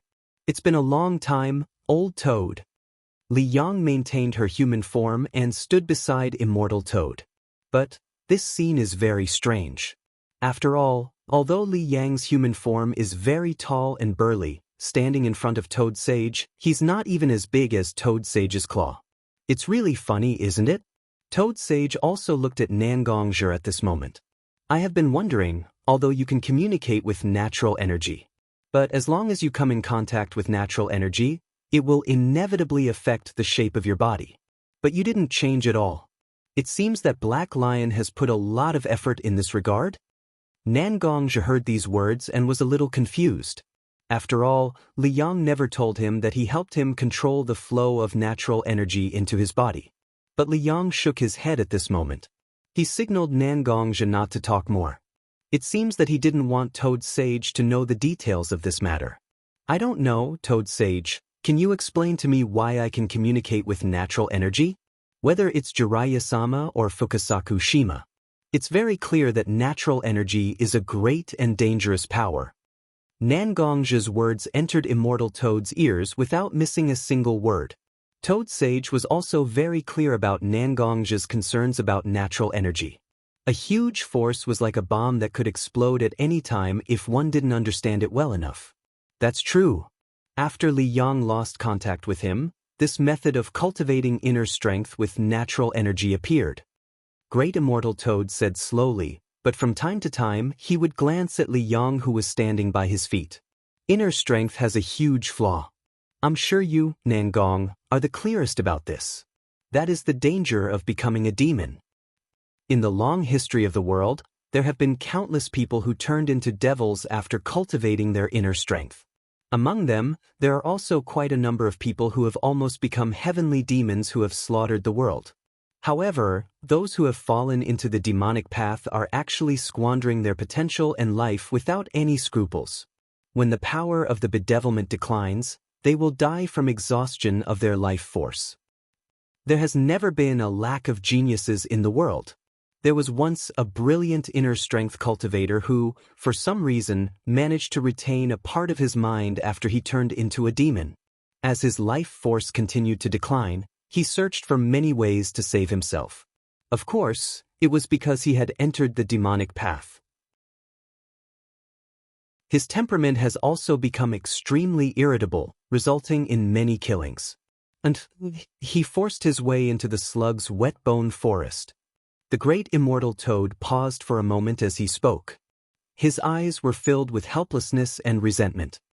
This genius who had entered the demonic path defeated the protector of the wet bone forest, the slug. He took away an important item of the wet bone forest's immortal technique inheritance. Although I don't know what it is. Thinking about it, Immortal Toad looked at the black sword on Nangongzhi's back. It has a lot to do with the sword on your back. Natural energy is the power of heaven and earth. It hides a majestic life force. As long as you can suppress the riot of natural energy, you can recover the life force you've lost. Although it can only treat the symptoms and not the root cause, it can still slow down the loss of life force. However, this genius still failed. I've thought about it many times. Why is that? After all, although his way of thinking is a bit too idealistic, but from a theoretical level, this method still has a certain degree of feasibility. After this genius who had entered the demonic path died, this sword was passed down from generation to generation. It seems that the sword intent of this genius is hidden within, and it can guide the path of the sword for future generations. And you are the second person who can use internal force and natural energy at the same time. Although I have inherited the dream technique from the Rikudo Sannin, there are some secrets that I still can't know. Immortal Toad said with an apologetic look in his eyes. I don't know what's going on with these things. Maybe this road that hasn't been finished by others needs you to continue. After saying this, the great Immortal Toad closed his eyes. Clearly, he wanted to chase the guests away. Fukasaku Sanin also understood the meaning of immortal toad at this moment. Obviously, he wanted to ask Nangongja and Jiraiya to leave here. And Riang? Fukasaku Sanin felt that he really had no way. After all, this Black Lion's seniority was too high. Jiraiya boy and Nangong boy. It seemed like Great Immortal Toad and Black Lion Liang were going to say something. It's time for dinner now. Why don't you stay in Mount Mayaboku and have dinner before leaving? Shima Sanin suddenly said after leaving the Toad Cave for some distance. When Jiraiya heard such a sentence, his face instantly turned green. Nangongja looked at Jiraiya's strange face and had a bad feeling in his heart. Just as he was about to say something to decline, Shima Senin's sharp eyes looked at Nangongja like a knife. I can't refuse an elder's gift. Since Shima Senin wants to invite me to dinner, then I naturally can't refuse. After a long time, Riang and Immortal Toad seemed to have finished talking. It turned into a stream of light and entered the lion head seal on Nangongja's left arm. After leaving only a sentence, he fell into a deep sleep. And Nangongja? At this moment, his face was green, and it didn't seem to be a good time to talk about business. In the steaming smoke, Nangongja and Jiraiya returned to Woodleaf Village. Without waiting for the smoke to dissipate, Jiraiya covered his mouth and stomach and hurriedly ran back to his home with a wisp of smoke. Oni-san, you're back? Hearing the movement outside, Nangong-ro also opened the door and saw Nangongja with a very ugly face at the moment. What's wrong with you? Why do you look so ugly? Looking at Nangongja's strange look, Nangong-ro quickly ran to Nangongja's side and helped Nangongja into the room. It's nothing. I just ate something I never thought I would eat. At this moment, Nangongja's eyes seemed to be swaying all kinds of insects. Who would have thought that the so-called dinner in Mount Mayaboku was 100 insects feast?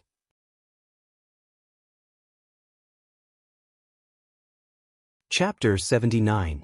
After Nangongja returned from Mount Mayaboku, he lay in bed for 2 days before he recovered. During the meal, he heard that Jiraiya had been practicing senjutsu in Mount Mayaboku during this time. Nangongja couldn't help but think maliciously that Jiraiya deserved to be oppressed. Suffering this kind of punishment was really the best punishment.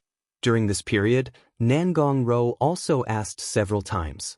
Nangongja went to Mount Mayaboku, and when he came back, he became so weak, which really made Nangong-ro very puzzled. But think about it, Nangongja had the nerve to tell Nangong-ro that he went to Mount Mayaboku. He was neither harmed by Jiraiya. He was not embarrassed by the group of powerful toads in Mount Mayaboku. Instead, he was defeated by a meal. On this day, Nangong-ro got up early in the morning to prepare breakfast for such a big family. Whether it was Nangongja or Mashiro, they didn't know how to cook.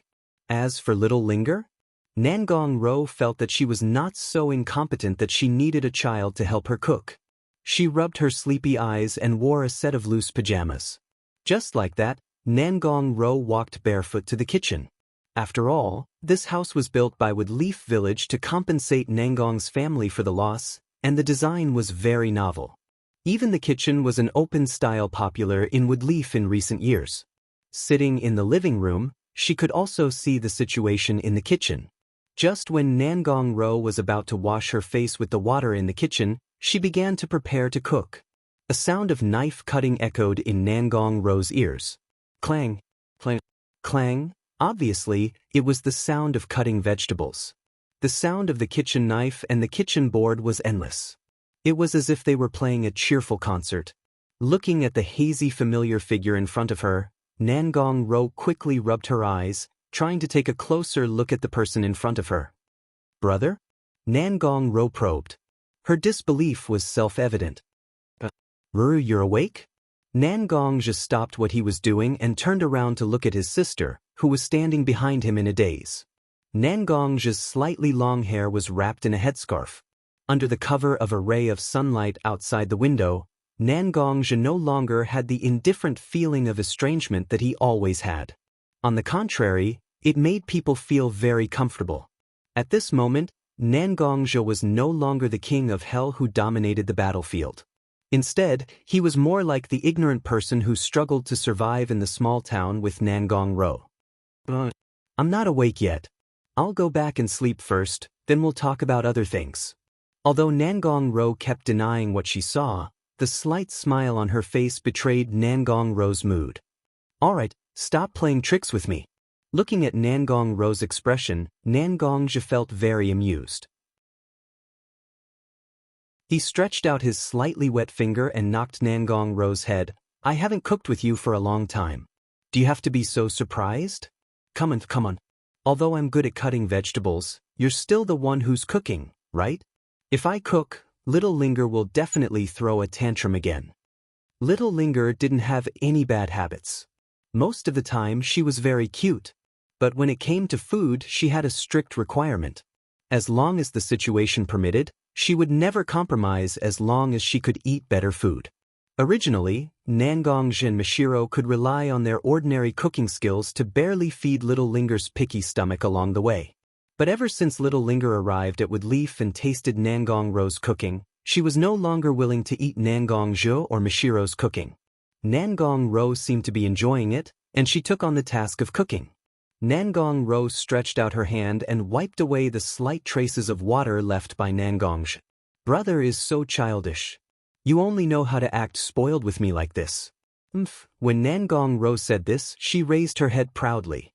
Nangongja looked at his sister's appearance, and for a moment he felt a little speechless.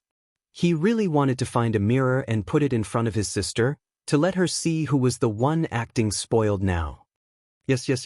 It's brother acting spoiled with my rur, okay? Then, my Nangong Missy, would you be willing to cook with your spoiled brother? But how could Nangongja speak according to his mood? He could only closely follow Nangong Ro's words and put Nangong Ro on a pedestal. Oh! Nangong Ro pouted at this moment and looked at Nangongja, who was slapping his face in front of her. But soon she put away this expression. Although I feel like you seem to be thinking of something very rude. But since you've already begged me, then I'll reluctantly make breakfast with you. Hearing Nangong Ro's words, Nangongja's face smiled even more. Sure enough, no matter what his sister was hiding from him, the feelings of living together as well as the trust between them would never change. Some things, if it wasn't the right time to know, then forcing it would only hurt others and hurt oneself. Nangongja believed that when his sister thought it over, she would naturally tell him what was going on. The two of them chatted and laughed as they made breakfast together. It looked so harmonious and sweet. During this time, Mashiro and Little Linger woke up one by one and washed up. Sitting in the living room, Little Linger looked at Nangongja and Nangong Ro with envy. The relationship between brother and Nangong-sen is really good. Little Linger seems to want to be like them. Mashiro heard Little Linger's words and agreed with her.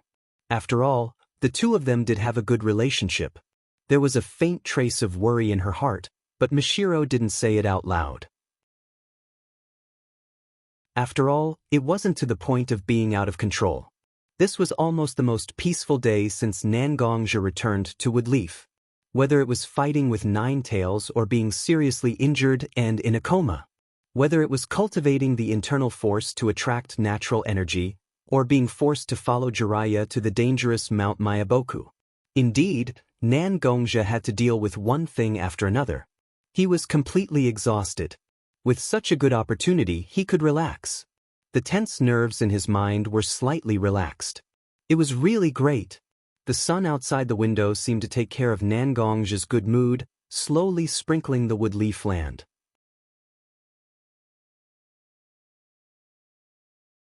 Chapter 80. In this way, every day, Nangongja and Nangong Ro were responsible for the food of their family. Although it was just some trivial things, Nangongja felt that his whole heart was slowly clearing up. Over the years, Nangongja has almost never rested. He has been trying his best to play the role of a ninja. Every time he went out to perform a task, he didn't care about killing people.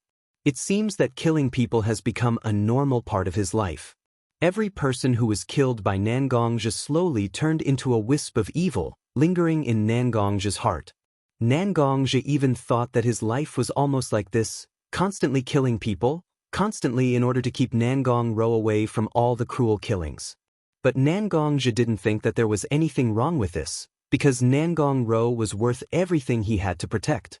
Such a family member must not be exposed to the blood and killing of the ninja world. Isn't that right? Boy, it seems that you have rested enough? It's time for us to talk about business. After Nangongja fell into a deep sleep, he discovered that his consciousness had once again entered the pure white spiritual space that belonged to him, where he first met Liang. I have been wondering, you clearly said that you would talk to me about something after leaving Mount Mayaboku, but you didn't wake up. I didn't expect you to come back so soon. Nangongja looked at the burly figure standing in front of him, sitting cross-legged in front of Liang without caring about his image. Although he said that he was blaming Liang for not contacting him for so long. But the trace of helplessness in his eyes was obvious. Such a stable and peaceful life, no one is willing to give it up. Nangong boy, do you still remember our original agreement? Liang suddenly said. Original? At that time, Nangongja was still a young boy, but maybe he was lucky? On Lion Cry Mountain, Nangongja was guided by Li Yang's remnant soul when he was on the brink of death and formed a familiar contract with Liang. Their lives were connected to each other, and that was how Nangongja managed to survive. You mean, I will help you find your clan? Nangongja carefully thought about it and said tentatively. How many years has it been? Nangongja participated in the Sand War, Rock War, and Mist War. There were some missions buried in the depths of the ninja world. Nangongja can be said to have traveled everywhere. However, Liang didn't find any traces of her race. Nangongja and Liang thought that the lion race was like the countless other races in the long river of history. They had been drowned by the passage of time. But at this moment, Liang suddenly mentioned such a thing. After Nangongja left, Liang and Toad Sage talked for a long time. Liang must have found clues about his clan from the great immortal Toad, right? So that's how it is if I didn't guess wrong. Did Toad Sage tell you the whereabouts of your clan? Nangongja and Liang's lives are connected, so there is a lot of estrangement between them.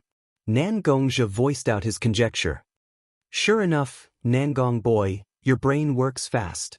Liang heard Nangongja's guess and sighed. Nangongja was no longer the naive but pretended to be smart kid that he had met before. It's good that he started to infer other things from one example. Didn't it prove that all the sacrifices he had made in this short period of time were worth it?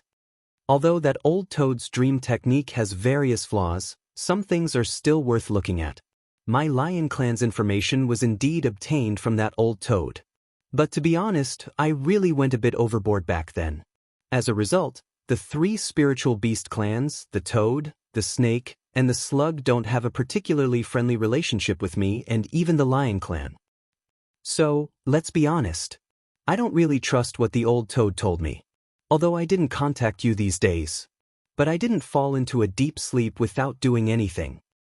I've been relying on a secret technique to communicate with the spatial coordinates that the old Toad gave me. As Liang spoke, she moved aside slightly, revealing a large array behind her. So, is it really okay for you to draw in my spiritual space like this? Nangongja seemed to want to ease the serious atmosphere, so he changed the topic slightly. As for Liang, after so many years, what kind of conduct Nangongja had? Was there a need to think about it? With a wave of his hand, the cloak on his body also rose up high. A black and purple energy storm formed behind Liang. The formation that covered the ground was instantly cleaned up. This is just a deduction, it doesn't have much of an effect. Although I can't be completely sure that this formation leads to the habitat of my Lion Clan, there are traces of evidence. However, there are many traces that can prove that these coordinates are related to my Lion Clan. Even if there's only a sliver of certainty, I still hope that I can save my clan. The mistake back then was always my fault. What does it have to do with my clan? As Liang spoke, she actually became a little agitated. Obviously, there were still some things that Liang didn't confess to Nangongja. The so-called sinner who offended the three major clans. These things could be explained in detail for half a night, couldn't they? However, Nangongja didn't mind. Everyone would always bury some things deep in their hearts, right? People who didn't hold anything back never existed. Perhaps this was the biggest reason why humans could evolve step by step and become the spirit of all things, ruling over the human world? It was a kind of self-preservation instinct. It was like the root of all evil. Nangongzhi clapped his hands and stood up, supporting himself on the ground. His hands weren't idle either, patting the non-existent dust off his body. He looked at Li Yang, who was squatting on the ground in frustration. He picked up his pace and walked over to Li Yang's side. Although Li Yang was much more muscular than him, Nangongzhi still reached out and placed his hand on Li Yang's shoulder. Li Yang, do you still remember the words you said at Mount Mayaboku? Although it was also because you wanted to intimidate the great Toad Immortal, I also believe that was your life's principle. Survive, crazy demon. Since you and I have already signed a familiar contract, our lives are intertwined. Why do you need to think so much about it? Although these days have been peaceful and comfortable, I'm still a warrior. But in the end, I am a martial artist born to fight. I've lived too many days like this. I'm not like myself anymore. It doesn't matter if it's for you or for me. I will definitely accompany you on this journey. You want to find your clansmen. I already understand. You and I are one. Aren't your clansmen also my clansmen? This journey may be somewhat difficult and dangerous. But so what? We'll go together.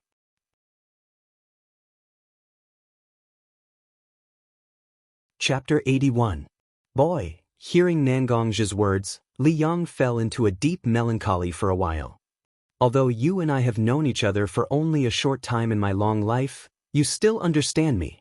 However, you still understood me and understood what I wanted. I thought that after the person who fought side by side with me died, no one can be like me anymore. Very good. Very good. I'm not alone anymore. As Li Yang spoke, tears began to form in her eyes. Her pair of tiger eyes have faded away from the usual majesty and domineering aura. Instead, they were filled with helplessness and relief. Nangongzhi slightly raised the corner of his mouth and said with a little bit of ridicule, "A dignified man like you actually made a little girl's attitude. Li Yang, you really made me look down on you. It's just going to a secret realm outside this world. What's there to be afraid of?" Although Nangongzhi said it simply, the danger is self-evident. Since Li Yang has just begun to deduce the space array, it can be said that the place where the Lion Clan lives should be like Mount Mayaboku, Shikatsu Forest, and the Earth Dragon Cave. It's independent of the ninja world, but it's attached to the ninja world. Because now Li Yang just listened to a few words of the great sage and speculated about the Lion Clan's habitat. If the great immortal Toad had some ulterior motives, he would modify the formation slightly. Then, if the person who entered the formation was lucky, they would be exiled into a crack in space. If the person was unlucky, there was a high possibility that they would be sucked into a spatial storm. Not to mention the bones, even the soul will be torn apart in an instant. This can be said to be a very risky business. Everyone says that they can sacrifice themselves, but since ancient times, the easiest thing is death, and the most difficult thing is death. People will die for some seemingly small reasons. So death is easy. However, when a person knew that his actions would most likely lead him to his death and that there was another way to survive, it would be extremely difficult for him to do so. How many people are willing to die? So, death is the most difficult thing. Boy, you can rest assured. I will try my best to deduce this array and try to find the loopholes and unstable factors in it, so that this operation can be carried out smoothly. But you also have to be prepared. Although spatial rifts and spatial storms were traps that could destroy a person's body and soul, they were still very powerful. But there is also the power of nature. If you can rely on your own strength to summon a stronger force of nature, then you will be able to save my own life. Li Yang said these words to Nangongzhi very seriously, then turned around and waved his hand. The array that had just dissipated instantly reappeared, and a pair of eyes stared closely at some of the minute details of the array. No longer talked to Nangongzhi. Nangongzhi also understood Li's mood, so he didn't say anything more. Instead, he quietly left the spiritual space and left this place to Li Yang so that he could deduce in peace. But then he thought of his younger sister, Mishiro, and Ling. Nangongzhi suddenly felt a headache coming on. How long had it been peaceful? He had to leave the woodleaf again. He might even encounter a lot of danger. Nangongzhi didn't know how to explain it to Nangong-ro. He opened the door to the courtyard, and the white moonlight shone into Nangongzhi's room. The burst of natural energy last time had caused the spring in the courtyard to continue. Therefore, the cherry blossom tree in the middle of the courtyard was still blooming with cherry blossoms. The faint smell of cherry blossoms slowly drifted into Nangongzhi's nose. Phew! Nangongzhi let out a long breath. He picked up the black sword beside him, wore a loose bathrobe, and stepped into the courtyard. Whenever his mood was fluctuating and there was no one to talk to, Nangongzhi would often practice his sword to sort out his chaotic mind. Nangongzhi didn't use his internal strength, but because of his physical strength and the speed of his sword. Waves of wind were produced involuntarily. The cherry blossoms broke away from their receptacles, and the petals scattered. One petal after another drifted in the air. The heavens seemed to have sensed Nangongzhi's mood. Pieces of slightly cold snowflakes drifted down from the sky. The cherry blossom petals and the snowflakes intertwined in the air, dancing together. The cherry blossom color and the pure white of the snowflakes harmonized together. Such a scene that defied the laws of nature actually happened in the courtyard of the Nangong residence without a sound. Nangongzhi tried his best to empty his mind. He could only practice his sword. Sometimes he waved it, sometimes he stabbed it, sometimes he cut it, sometimes he cut it. They were all very simple moves. However, simple did not mean powerless. Any Chunin would be killed in an instant in front of such swordsmanship. After an unknown period of time, the moon, which was originally in the middle of the sky, slowly approached the horizon. The sun seemed to be climbing up from the eastern horizon. The sun and the moon seemed to exist in the sky at the same time, resonating with each other. The sun and the moon were shining together at this moment. Nangongzhi also stopped waving his sword. He raised his hand and tossed the black sword into the air. The black sword was firmly inserted into the scabbard beside him. "Ruse, come out. After so many years, I didn't notice you peeping at me." Nangongzhi looked at the corner of the room, knowing that his sister was hiding there. "You know that you can find me every time. Can't you let me think that you can't find me?" Nangong-ro, who was also wearing pajamas, walked out from the corner of the room. She muttered something in her mouth. Nangongzhi did not answer Nangong-ro. He just reached for the black sword beside him and stepped into the corridor of the room. However, just as Nangongzhi was about to say something, Nangong-ro reached out a finger and pressed Nangongzhi's mouth. Nangong-ro shook her head and blinked her big eyes. She looked at her brother standing in front of her with a bit of heartache and pity.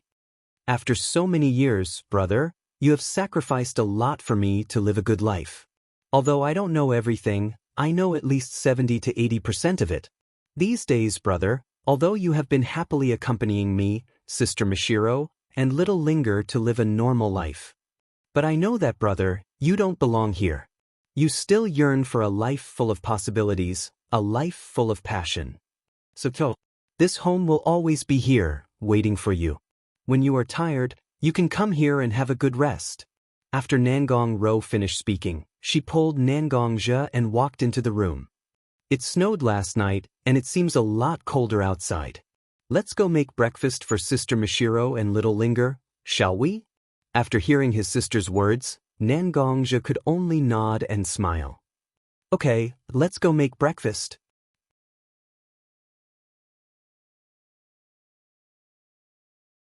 Chapter 82. Nangongzhi was sitting quietly in his room. His surroundings were silent, and only the faint sound of Nangongzhi's breathing could be heard from time to time. The black sword was quietly placed in front of Nangongzhi, emitting its own light. It was obvious that Nangongzhi had been polishing this sword recently. Kacha! The door to Nangongzhi's room was opened. A burly figure could only be vaguely seen under the sunlight outside the door. "The formation is ready, it's time for us to leave." The voice was mighty and deep. That's right, it was Nangongzhi's familiar, Li Yang in human form. After Nangongzhi practiced his sword that night, Nangongzhi clearly explained to Nangong-ro what he was going to do. Nangongzhi thought that his sister would definitely stop him from doing such a dangerous thing. However, to Nangongzhi's surprise, Nangongro did not say anything. She just turned around and left. For the past few days, even when Nangongzhi summoned Li Yang to carve a formation in their courtyard, Nangongro did not say anything. She just watched quietly, which made Nangongzhi slightly worried. Humans. What a strange creature. You don't want your loved ones to stop you from doing dangerous things, but when your loved ones don't stop you, you start to worry about your gains and losses. This subtle state of mind reverberated in Nangongzhi's mind for a long time. But Nangongzhi picked up the black sword in front of him and followed Li Yang into the courtyard. His sister, Mishiro, and little Linger all stood at the edge of the formation, watching Nangongzhi and Li Yang walk over. Brother? Nangongro looked at her brother, as if she wanted to say something. However, she swallowed all the words that were about to come out of her mouth. There was only one sentence left: "Come back alive." Hearing his sister's request and the eager gazes from Mishiro and little Linger, Nangongzhi felt a chill down his spine. For a moment, Nangongzhi actually had the thought of not following Li Yang into the secret realm. However, very quickly, Nangongzhi suppressed this feeling deep in his heart. This was the strongest desire that Li Yang expressed to him since his life was connected to him. He had no reason to stop him, nor should he. Without Yang's help, Nangongzhi would have died to death. To return, I'll come back safely. Don't forget that I can now draw on the power of nature. Some dangers are nothing to me. As Nangongzhi spoke, he nodded at his sister, Mishiro, and little Linger. Looking at his brother's gaze, Nangongzhi didn't know what to say. He could only look at Nangongzhi without saying anything. Li Yang, protect me. Let's give it a try together. Nangongzhi said to Li Yang. Of course, no matter how difficult it is, you and I will go together. This is the rule set by our contract. Before Li Yang's voice fell, his body began to slowly dissipate, turning into a black stream of light that wrapped around Nangongzhi's body. The black armor slowly revealed itself. The black armor now seemed to be very different from when Nangongzhi first summoned it. The armor that was originally as bright as a mirror was now filled with cracks. Some of the cracks were very small, so it was hard to notice. However, some of the cracks were very large, as wide as a finger. Some of these cracks were distributed in insignificant areas, while others were distributed in fatal areas. Moreover, the more fatal the areas were, the denser the cracks. Nangongzhi hadn't summoned this black armor for a long time, but all the cracks on it reminded Nangongzhi of every difficult battle he had gone through. Heaven and earth, heed my command. Nangongzhi raised his black sword, and a mysterious sword mark left behind a few traces in the air. There seemed to be some fluctuations around Nangongzhi. It was originally difficult to detect, but as Nangongzhi drew more and more sword marks in the air, the fluctuations became more and more intense. A storm seemed to quietly form around Nangongzhi. Whether it was air, light, or other things that could be detected or not, they all began to condense and compress around Nangongzhi. Nangongzhi ordered, and the magic circle in front of him began to spin violently. As it spun faster and faster, the magic circle became smaller and smaller. The originally huge magic circle slowly shrunk to the size of a person and gradually approached Nangongzhi's body. Slowly, the magic circle began to merge with Nangongzhi's black armor. Originally, Nangongzhi's armor had many runes that emitted a faint blue light. When the magic circle completely merged with Nangongzhi's black armor, half of the runes on the black armor seemed to have been activated, and they emitted a brilliant light that was as bright as the Milky Way. The cracks on the armor slowly began to repair. The brilliance of the black armor also began to become brighter and brighter. It seemed to have reached a peak. But when the energy had accumulated to a certain extent, Nangongzhi heard Li Yang's voice in his mind. Nangongzhi naturally knew what Li Yang meant. This magic circle condensed a huge amount of Li Yang's power and allowed the Li Yang's power to resonate with the Lion Clan's power. This magic circle was used to locate the Lion Clan's location. The best power to activate the magic circle was undoubtedly the natural energy, which represented the power of the heavens and earth. Nangongja was controlling the natural energy to support himself, not only to give himself a boost, but also to use himself as a relay point to provide energy for the magic circle. Activate. Find the Lion Clan's key. Nangongja roared loudly, as if he was venting the excess natural energy in his body. He fiercely stabbed the black sword in his hand into the center of the magic circle. The runes on the magic circle were activated, emitting a green vitality and spontaneously rotating. For a while, the light of the magic circle was pushed to the extreme, and a huge green beam of light went straight into the sky. It lasted for 3 minutes, and the huge force alarmed many Konoha ninjas to come here. But they only saw one of the Sannin, Jiraiya, standing in front of Nangongja's house. Everyone who came to investigate also tactfully went back. Nangongja, such a huge amount of natural energy can be used by you. Such talent and power is simply terrifying. I hope you won't become the enemy of Woodleaf in the future. Jiraiya said, but he could only shake his head. Because Jiraiya found that he really couldn't do anything about such a thing. When the light beam dissipated, Jiraiya left Nangongja's house. A person with a bit of loss walked to a ward in Kiba Hospital, which was guarded by many Woodleaf ninjas.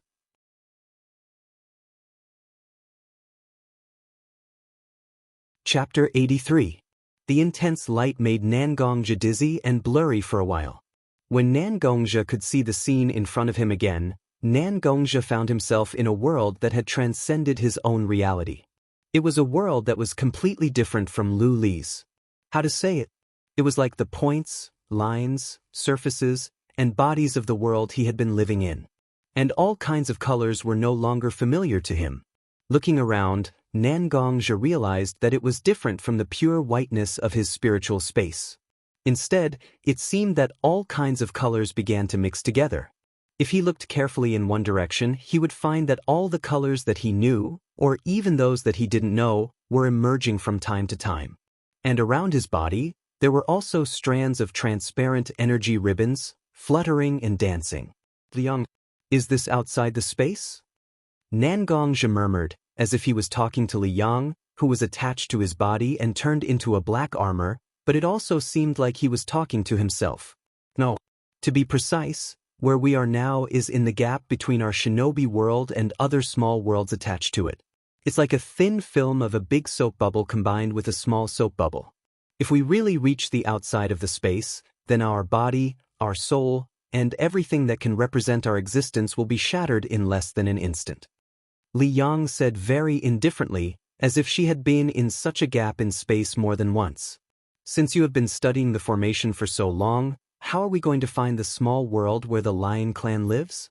Nangongja didn't want to continue to discuss these topics about space with Liang, because with Nangongja's current level of knowledge, isn't it a bit too advanced? Things are always like this. The operation is very simple, but the real understanding is very difficult. It's like you have a computer, you also know the functions of the graphics card, memory, kernel, and many other things. But if you really want to describe their detailed structure, I believe that very few people can explain it clearly. However, computers are still man-made. There are always people who understand it. As for such a high-end topic like space, believe me, as long as you can discover even the slightest of secrets, it will be enough to benefit you and even the entire world for the rest of your life. Do you see the belt of light around your body? Liang said, these ribbons of light are actually a combination of the formation's power and natural energy. He is like a safety rope that keeps you in contact with the shinobi world without breaking away from it. They protect you from the pull of space, allowing you to stabilize your existence in the crevice of space. As Li Yang spoke, a dark purple energy belt appeared in front of Nangongja. The energy ribbon in front of you right now was made by me with my own strength. Catch it. It will take us to where we want to go. When Nangongja heard Li Yang's words, he opened his right hand and grabbed the purple ribbon. Nangongja felt an inexplicable attraction force acting on his body. As if he was swimming, Nangongja wandered in the strange sea of space crevice. However, the transparent energy ribbon around his body was constantly dissipating, and green or blue particles began to slowly drift away. Behind Nangongzhe, a long queue was left. Hurry up! The protection of the energy ribbon is not permanent. If we can't enter a stable space before the energy is exhausted, we will be dragged out of the space. As for the consequences? I believe that I have made it very clear, haven't I? Concentrate, it will make you move faster. Li Yang also reminded Nangongzhe in his ear how urgent and precious time was. I know. I will find the location of the Lion Clan's space as soon as possible. After Nangongzhe responded to this sentence, the two didn't talk anymore. Because Li Yang also had to concentrate to find the traces of her clan. Just like that, the beautiful scenery became meaningless in the eyes of the two. They just buried their heads and did what they were supposed to do. The search continued. The light ribbons were still dissipating. In addition, the light ribbons were getting thinner and thinner. There were originally 40 to 50 ribbons tightly wrapped around Nangongzhe, but now there were only 6 left. As for the Lion Clan's small space, there was still no trace of it. Kid, after a long period of silence, Li Yang finally spoke. Her tone was full of disappointment and self-blame. It seems that today is not a good day. When Nangongzhe heard Li Yang's words, his whole body trembled. No, we have to continue searching. Nangongzhe shook his head and said firmly and persistently, "Look at the light ribbons around you. We don't have much time. No matter how strong I am, I have lost my body and can't use my full strength. Moreover, in such a situation, even if I was at my peak, there is nothing I can do." Li Yang's words were very sincere, because Li Yang compared her understanding of the space with the current situation and couldn't find a way to break the situation. Nangongzhe didn't continue to hold the purple ribbons in his hand, which had become at least 3 times thinner than before. The light particles emitted from his body didn't know the anxiety in their hearts, and they were still emitting light. The light particles passed through Nangongzhe's coat, face, and left Nangongzhe's hair, floating to the corner of the space. Li Yang, at that time, I was just a kid who didn't know anything. You're just a brat with a bit of cleverness. You're the one who taught me what courage is. You're the one who allowed me to bravely face my responsibilities and the dangers that I'll face in the future. Without you, there is no me. We will survive, although I don't know where this confidence comes from. I believe that we will definitely find the habitat of the Lion Clan and can safely return to the ninja world. What we need to do now is not to give up. We are halfway through our journey. Keep going. Continue. Continue. In the gap of space, sound can't be transmitted, but at this moment, Nangongzhe's shout seems to have exceeded this limit, and the whole space seems to be trembling slightly under the roar of Nangongzhe. Outside of the attention of Nangongzhe and Li Yang, the black sword on Nangongzhe's back was emitting a burst of white brilliance at this moment. The brilliance also expanded in an instant until Nangongzhe's whole body was wrapped in it.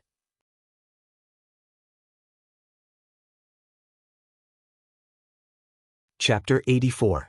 At this moment, Nangongzhe was in a daze, as if he was hit in the head by a heavy hammer, and his consciousness was blurred. His eyes looked as if they were glued together. Even with all his strength, he only managed to open a small crack. He could only vaguely see the darkness in front of him and a faint blood-red shadow. Feeling his body, he found that he could no longer feel the weight of the black armor. Riang. Nangongzhe tried to summon his familiar, the black lion Li Yang, whose life was linked to his. But there was no response at all. Ugh. Nangongzhe used all the strength in his body and used his arms to turn himself from a collapsed state to a cross-legged state. Circulating the internal energy in his body, which was almost exhausted, he tried to restore a little vitality to his body. But the operation of his internal energy became extremely obscure. Like a car stuck in a quagmire, he could only struggle slightly to move forward. It seems that this place is still outside the shinobi world. I can no longer feel the familiar natural energy that I can use. Nangongzhe circulated the internal energy in his body several times, relieving his tired spirit and also allowing his body to move. Then he opened his eyes and began to check his condition. At this moment, the black armor that was originally attached to his body had disappeared without a trace. The lion seal that was attached to Riang's body was also covered with a layer of dim luster. As for the black sword that accompanied him for a long time, at this moment, it was inserted diagonally 2 feet in front of him. No matter what, I have to hold the black sword in my hand. Although my internal energy can't do much, I can still use it to increase my self-defense ability. Although in such a predicament, Nangongzhi didn't panic. Instead, he began to think about how to protect himself. Nangongzhi supported himself with his hands on the ground, and began to move himself little by little to the place where the black sword was. Obviously, the distance was only 2 feet, but Nangongzhi walked for a full 5 minutes to reach the black sword. "Old friend, it looks like I'll have to rely on you to get through this dangerous situation." Looking at the black sword in front of him, Nangongzhi could not help but shake his head as he muttered to himself with complicated emotions. As for the black sword, it was still stuck in the ground, waiting for its owner to pick it up again. Nangongzhi reached out his right hand and grasped the slightly rough hilt of the black sword. But at this moment, the black sword erupted with an intense brilliance, and the surrounding darkness seemed to be expelled by the brilliance of the black sword. However, what Nangongzhi did not expect was that the darkness around him was not the only thing that was expelled, but also him, the owner of the black sword. The powerful shockwave violently pushed Nangongzhi away. His already weak body landed heavily on the ground. A thin trace of blood appeared at the corner of Nangongzhi's mouth. Nangongzhi did not wipe away the blood at the corner of his mouth. He only stared blankly at the black sword that had accompanied him on the battlefield day and night. "Thief, are you the one who touched my calamity sword?" A voice broke Nangongzhi's dazed state. Nangongzhi focused his gaze and saw a handsome young man wearing a blood-red robe standing next to the black sword that had sent him flying. "The calamity sword you're talking about is this black sword?" Nangongzhi probed. "Black sword?" When the man in blood-red heard Nangongzhi's description of the black sword, he suddenly laughed out loud. "This sword was forged from a strange stone that I took from the Shickle forest. Its hilt, its sword guard, and its blade were all polished by me bit by bit. After I forged it, the heavens and earth seemed unable to tolerate it. Calamity lightning struck down and caused cracks to appear on its originally smooth body." The man in blood-red seemed to recall the past. He pulled out the black sword and placed it horizontally in front of him. He used his fingers to gently touch the cracks on the black sword with a trace of regret and joy. "But I never thought that the calamity lightning would bestow this sword with a true soul. From then on, it became a spiritual sword that could communicate with the heavens and earth. It was the calamity lightning that forged it. It was the calamity lightning that created it. So I named it the calamity sword." A cool breeze blew over and lifted a few strands of hair in front of the man's face, revealing a pair of sword-like eyes. Cold stars seemed to surge in the depths of the man's eyes. Every glance was as sharp as a sword that was brandished. "How can you touch such a sword? How can you look down on it?" The man in blood-red flicked his wrist. The black sword, or rather the calamity sword, carried a sharp sword aura as it pointed directly at Nangongzhi's throat. "He is your sword, but he is also my sword." Nangongzhi looked at the man in front of him. He had a few guesses about his identity. However, Nangongzhi did not back down. His words were firm. The man let out a low groan. An enormous murderous aura and blood aura surged from his body. The blood-red robe made clanking noises as if it was a suit of armor, reflecting a metallic luster. The blood aura and murderous aura slowly condensed into a picture behind the man. It was a sea of blood and corpses. Some people were struggling, some were screaming, and some were crying. However, standing beside these people were sinister and demonic figures. Blood Sea. Nangongzhi did not know why, but he actually said the name of the picture. "Oh, you are quite knowledgeable. This is the condensation of my murderous aura and blood aura. It is the Azura Blood Sea picture that can help me suppress living beings and kill my enemies. Since you know it, I might as well let you have a taste of it." The man in the blood-red robe was slightly surprised when he heard that Nangongzhi knew the picture. However, his gaze immediately returned to its original cold and fierce state. He waved the calamity sword. The Azura Blood Sea picture behind him seemed to have heard some instructions and suppressed Nangong's body. From afar, Nangong looked like one of the living beings trapped in the Azura Blood Sea picture. He was drowned in the sea of blood and was tortured by the Azura. Cough, cough. The thick blood aura seemed to have condensed and became extremely dense. After Nangong breathed in some of it into his lungs, he began to cough heavily. His heart also seemed to be suppressed by some kind of force. It felt like it was being pricked by a needle. Waves of pain came from it. Everyone is born with sin. The Azura Blood Sea picture will calculate a person's various sins one by one. Then, it will use the sin as a power to suppress the person suppressed within. As long as you have this sin, you will always be suppressed in the sea of blood. You will never be able to escape. The man in the blood-red robe's cold eyes seemed to carry some pity as he looked at Nangong, who was trapped in the Azura Blood Sea picture. He took out a gourd from his back and poured a scarlet liquid into his mouth.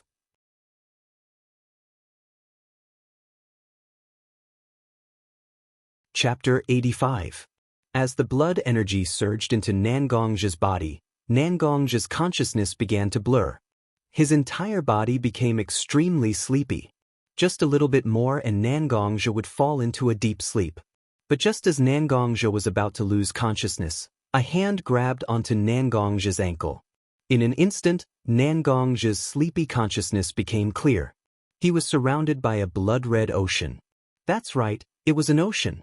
Half of his body was submerged in this blood-red, viscous ocean. Nangong forcefully kicked his leg upwards, flinging away the person who was grabbing onto his ankle. The person in front of Nangong could no longer be considered a person. Half of his head had been cut off diagonally. The yellow and white matter inside scattered into the air with the force of Nangong's kick. His fleshless mouth opened, emitting a hoarse voice. Yama, do you remember me? That's right, you wouldn't remember a small pawn like me. I'm just someone who had half his head chopped off by you. I used to be a coward, but now, there are countless people like me coming to find you. It wasn't hard to tell from the words of the withered corpse that this person was one of the people he had killed. Nangong indeed had no recollection of such a person. Come out, my companions. The withered corpse stretched out his arms, and a huge blood-red wave appeared behind him. Within the blood-red wave were many withered corpses that had either been stabbed in the heart or had lost an arm or a leg. They bared their teeth and pounced on Nangong. Some grabbed onto Nangong's arm, while others grabbed onto Nangong's leg. Anything that could be grabbed was grabbed by these withered corpses. Some of the withered corpses even opened their tattered mouths and bit Nangong. It was just a bite, but Nangong felt a heart-wrenching pain. If he had to describe it, it was as if a piece of his soul had been bitten off. So that's how it is. It's not that I haven't fallen into a deep sleep, but that I've already fallen into a deep sleep. Did the blood energy of the Azura Blood Sea diagram invade my body and pull my soul into this space? Nangong already had some vague guesses. He also understood some of the uses of the Azura Blood Sea chart. You're right, this Azura Blood Sea is real. It's a power that can be sublimated into a type of blood energy and killing intent that can be used on the soul. Enjoy it. The image of the blood-red clothed young man appeared above Nangong's head. It was pitch black, and there were faint surges of lightning in the sky. Nangong endured the pain of his soul being torn apart. His eyes were bloodshot as he looked at the image of the blood-red clothed young man. Are you helpless? Are you in pain? Looking at Nangong's appearance, the blood-red clothed young man actually laughed out loud. The helplessness and pain you're feeling right now isn't caused by me. It's because of what you've done. When Nangong heard the words of the blood-red clothed young man, there was a slight struggle in his eyes. He seemed to want to say something to refute the young man's point of view. However, the immense pain made Nangong unable to open his mouth. Nangong, think about it carefully. Since you joined the Woodleaf, how many people have died under your sword? It's undeniable that many of them deserve to die. However, do all of them deserve to die?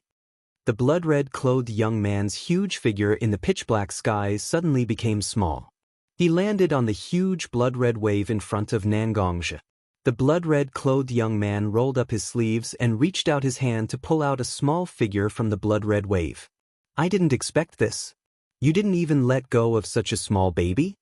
When the blood-red-clothed young man showed the thing in his hand, Xianxia finally saw it clearly. It was a baby who was at most 2 months old. There was a long bloodstain on the baby's neck. The baby's death was probably caused by its throat being cut. Huff! Because its throat was cut, the baby could not cry normally. It could only make an ear-piercing noise like a rag being blown by a strong wind. Xianxia recognized the baby. It was a child from the mountain village that he had wiped out. It was also the only baby that he remembered that he had killed. When the blood-red-clothed young man lifted the baby also saw Xianxia. The baby's eyes, which were closed, were now wide open. Its eyes looked extremely terrifying. The white of its eyes had turned black. Even its irises were pitch black. Streaks of blood-red streaks were distributed in the baby's eyes like a spider web. Huff! The baby struggled as if it wanted to crawl to Xianxia's side. Its mouth was wide open, revealing sharp canine teeth that did not belong to a human at all. It seems like you've recognized the person who killed you. The blood-red-clothed young man seemed to have finally noticed the baby's desperation. He reached out his hand to touch the baby's head that was only covered with a thin layer of black hair. He then threw the baby to Xianxia's side. Go. Let him have a good taste of your own anger. The baby was thrown quite a distance away from Xianxia. Therefore, the baby could only use its tender hands and feet to crawl over the pile of dried and decayed corpses. The baby was stained with the blood of countless dried corpses. It left a long trail of blood wherever it went. Finally, the baby crawled to Xianxia's head that was not covered by the dried corpses. The baby used its small hand to grab Xianxia's hair that was originally floating in the air, but was now covered in blood. At this moment, the baby's small hand exploded with great strength. It grabbed a few strands of Xianxia's hair and even his scalp that was still stained with blood. Huff! The baby seemed to have discovered something interesting as it made a huff sound from its mouth. Then, it opened its mouth with sharp canine teeth and bit Xianxia's head. Blood flowed out of the baby's mouth and turned into streaks of blood that streaked across Xianxia's face. Xianxia's face that was already distorted from the pain became even more ferocious. Deep down in your heart, you've always thought that you're not a person who only knows how to kill. However, you've long become a killing machine. The blood-red-clothed young man's body flashed and he squatted in front of Xianxia. His pair of dark eyes stared at Xianxia as if he could see through Xianxia's heart.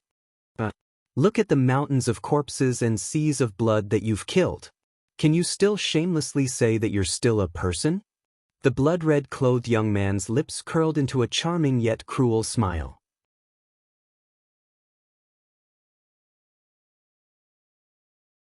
Chapter 86. In a secluded cave, Liang, who was wearing a black cloak, stared at Xianxia, who was sitting in front of him, as well as the black sword that was stabbed into a huge rock that was engraved with complicated formations. Liang's eyes were slightly bloodshot and he could not hide his tiredness. This proved that Liang had been staring at Xianxia for quite some time. I didn't expect that the genius of the younger generation to be like me. Although his physical body was destroyed, he did not truly die. Instead, he was attached to this black sword. Liang looked at Xianxia. He was both happy and worried. Xianxia is quite brave. I can't believe he accepted such a dangerous trial. However, if he can pass it, his state of mind will improve greatly. If anything goes wrong, both Xianxia and I will die. Liang shook his head. He did not know how to help Xianxia. In the current situation, Xianxia was the only one who could save himself. However, Liang could feel that Xianxia's soul had become extremely unstable recently. It was on the verge of collapsing. It seemed like he was only a hair away from dying completely. Liang could not be at ease letting Xianxia stay here alone. Hence, he could only stare at Xianxia for a bit of peace of mind. Not bad, little thief. It's been 7 days and you haven't fainted even once. You're quite tough. The man in the blood-red shirt looked at Nangongja below him. Although he was praising him, his tone was extremely unfriendly. So what? As long as you're still trapped in the Azura Blood Sea diagram, you can't escape. The man's sword-like eyes emitted a mesmerizing glow. He stared at Nangongja's eyes that were filled with resentment and fatigue. The man in the blood-red shirt raised his right foot and stepped on Li Yang's head. With a push, he stepped on Nangongja's head, which was not drowned by the sea of corpses, into the sea of corpses. The surrounding withered corpses seemed to be extremely excited to have completely devoured Nangongja. They let out a battle-like roar. The crimson-robed man turned around and his figure blurred before he disappeared. However, there was still a faintly discernible sentence left behind. I hope this junior can transcend as soon as possible. These were the most difficult 7 days of Nangongja's life. During these 7 days, Nangongja felt the pain of his soul being torn apart. Every day, every moment, every time, there would be a familiar but unfamiliar corpse attached to Nangongja's body. It would use its sharp claws to tear his body apart and use its sharp teeth to gnaw at his flesh. But after the flesh was eaten, it would regrow in an instant. Every moment, fresh and intense pain assaulted Nangongja. Nangongja had already thought about giving up. It was fine to completely sink into the Azura Blood Sea diagram. At least he wouldn't have to experience such pain. But every time he was on the verge of sinking, Nangongja would subconsciously wake up. It was as if his body had accumulated some strange power that would always wake him up when he was about to lose consciousness. Nangongja endured like this for 7 days. Who are you? Why won't you let me sink completely? I'm in so much pain. It's really painful. I don't want to be like this anymore. I killed all these people. Those babies, those men, those women. Although I don't recognize all of their faces, there are still some familiar figures among them. They came to take my life. I admit it. I'm willing to return it to them. Why do you still want me to stay awake? Nangongja roared. Nangongja roared. At this moment, Nangongja was like a severely injured beast. He could only vent his emotions in this way. Oni-san, so you were called Yama? Only I, Yama, can decide life and death. It's very impressive. Suddenly, such a sentence appeared in Nangongja's mind. The person who spoke had a clear voice, like the sound of banging ornaments. It was fresh and pleasant. Most importantly, Nangongja felt that it was very familiar. Nangongja only knew one person with such a voice. It was his sister, Nangong-ro. Thinking back to the time when the Third Ninja World War finally ended, he also returned to Woodleaf Village for a short rest. That day, Nangongja was sitting at home in a daze. Nangongja opened the door and walked in. He said to Nangongja excitedly, Oni-san, Oni-san. Many people on the battlefield got a very powerful nickname. The ninja we know called Minato Watergate was called Golden Flash. It sounds very powerful. Do you have a powerful nickname, Oni-san? Looking at Nangong-ro's hopeful face, Nangongja smiled. It's just that I've killed so many people that people are afraid of me. Many people seem to have started calling me Yama. Yama? Hearing Nangongja say this, Nangong-ro murmured again. Oni-san, so you were called Yama? Only I, Yama, can decide life and death. It's very impressive. With that, Nangong-ro's face showed a bright smile. The Third Ninja World War for Nangongja was the battle that killed the most people. But for Nangong-ro's family, it was the most dazzling glory. Decide life and death? Only I, Yama. Although Nangongja was particularly powerless at the moment, these 2 short sentences were extremely energetic. Every single word was firm and shocking. The corpses that were tightly stacked around him seemed to be frightened at this moment. They all took a small step back. Only I, Yama, can decide life and death. Nangongja repeated it again. This time, his words were even more forceful. It seemed that he had recovered to his peak state, no longer tired after 7 days of torture. Behind Nangongja, there was also a huge cloud of black fog. Slowly, the black fog began to solidify and turned into a man wearing a red official robe, with a green face and fangs. He held a book of life and death in his arms, and a judge's pen in his hand. You have your endless vengeful spirits and asuras, but I have my own Yamaking judgment. No matter who it is, no matter how they die, it will be up to me. Nangongzhi waved his hand, and Yama behind him seemed to understand the meaning of Nangongzhi. Yama's body expanded at least 3 or 4 times in an instant, and his original green face and fangs looked even more ferocious at this moment. Life and death I will decide. A low voice came from Yama's mouth. For a moment, the entire world of the Bloody Sea became quiet. Originally, it was just a sentence, but at this moment, it resounded throughout the Bloody Sea world.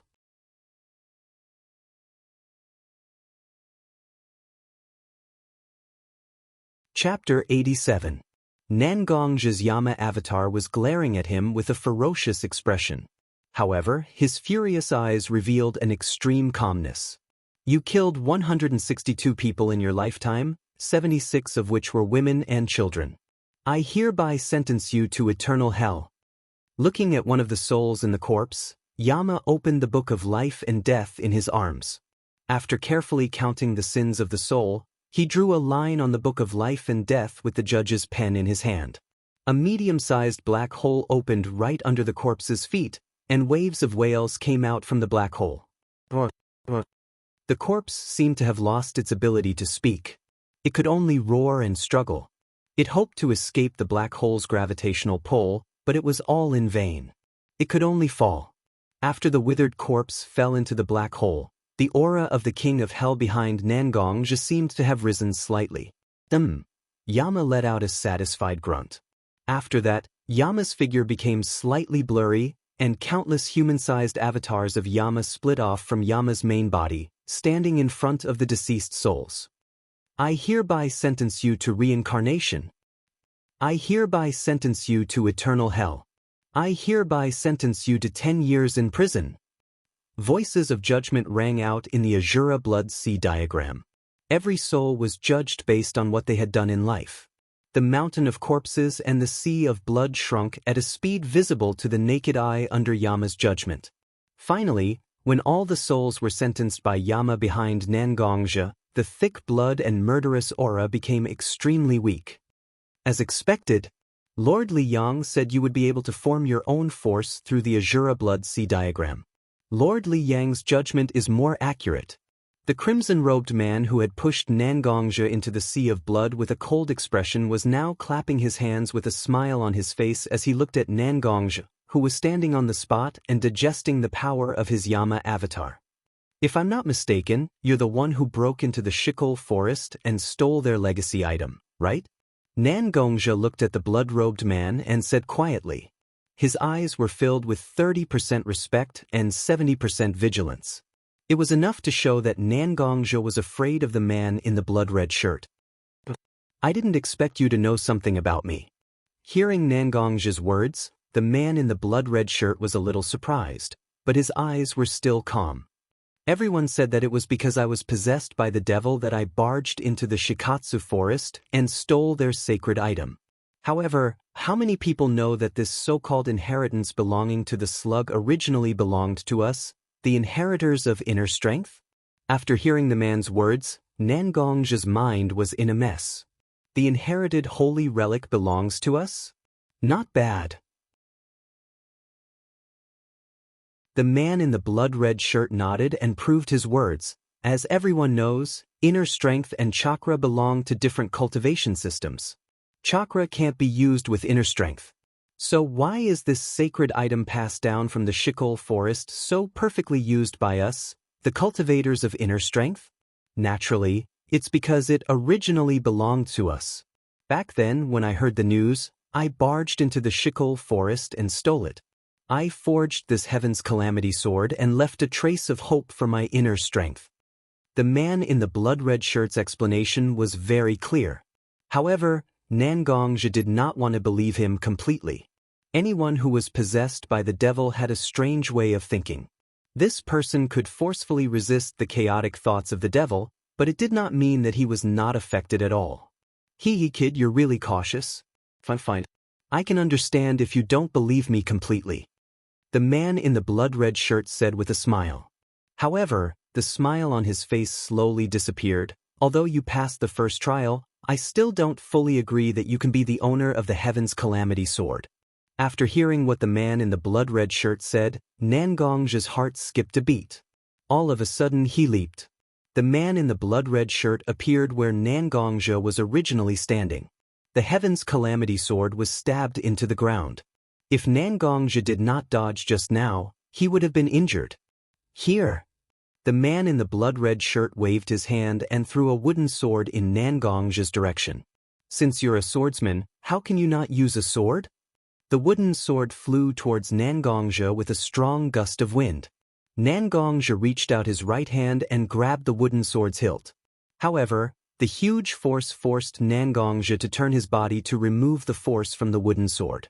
When Nangongja grasped the wooden sword in his hand firmly, his essence, qi, and spirit became completely different from before. It was as if he had entrusted everything to the sword.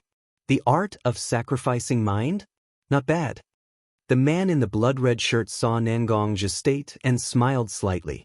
However, he immediately pounced on Nangongja. One move after another, although there were no subtle changes. Every time he attacked the enemy's most vulnerable areas and hurt the enemy's defenseless areas. In just one move, Nangongja's body was covered in blood. Is that it? It's still a bit lacking. Nangongja looked at the man in the blood-red shirt's mocking eyes. An inexplicable anger appeared in his heart without any warning. Ha! Nangongja shouted and his hands moved. He displayed the fatal 13 swords that Nangong Ro had taught him one by one. One move after another, the killing intent continued to accumulate. The fatal 13 swords? The man in the blood-red shirt recognized Nangongja's sword moves at a glance. There was a hint of nostalgia in his eyes. Do you know that I created this set of sword moves? The man in the blood-red shirt also changed his sword moves. He had been defending against Nangongja's continuous sword moves. Now, he had turned all of his defenses into attacks. They were fighting attacks with attacks. The two men's sword moves were getting more and more open. One could only see faint shadows. Finally, one of them seemed to have been hit and was sent flying. As expected, the one who was sent flying was Nangongja. On Nangongja's right shoulder, blood was flowing out of a bloody hole. Traces of lightning moved up and down on Nangongja's wound, preventing Nangongja's wound from healing. Yes, it was the masterpiece of the Calamity Sword. Your mind is in a mess. Do you think that you can become a real swordsman with a few exquisite sword moves and your physical fitness? You're too naive. The man in the blood-red shirt looked at Nangongja and said,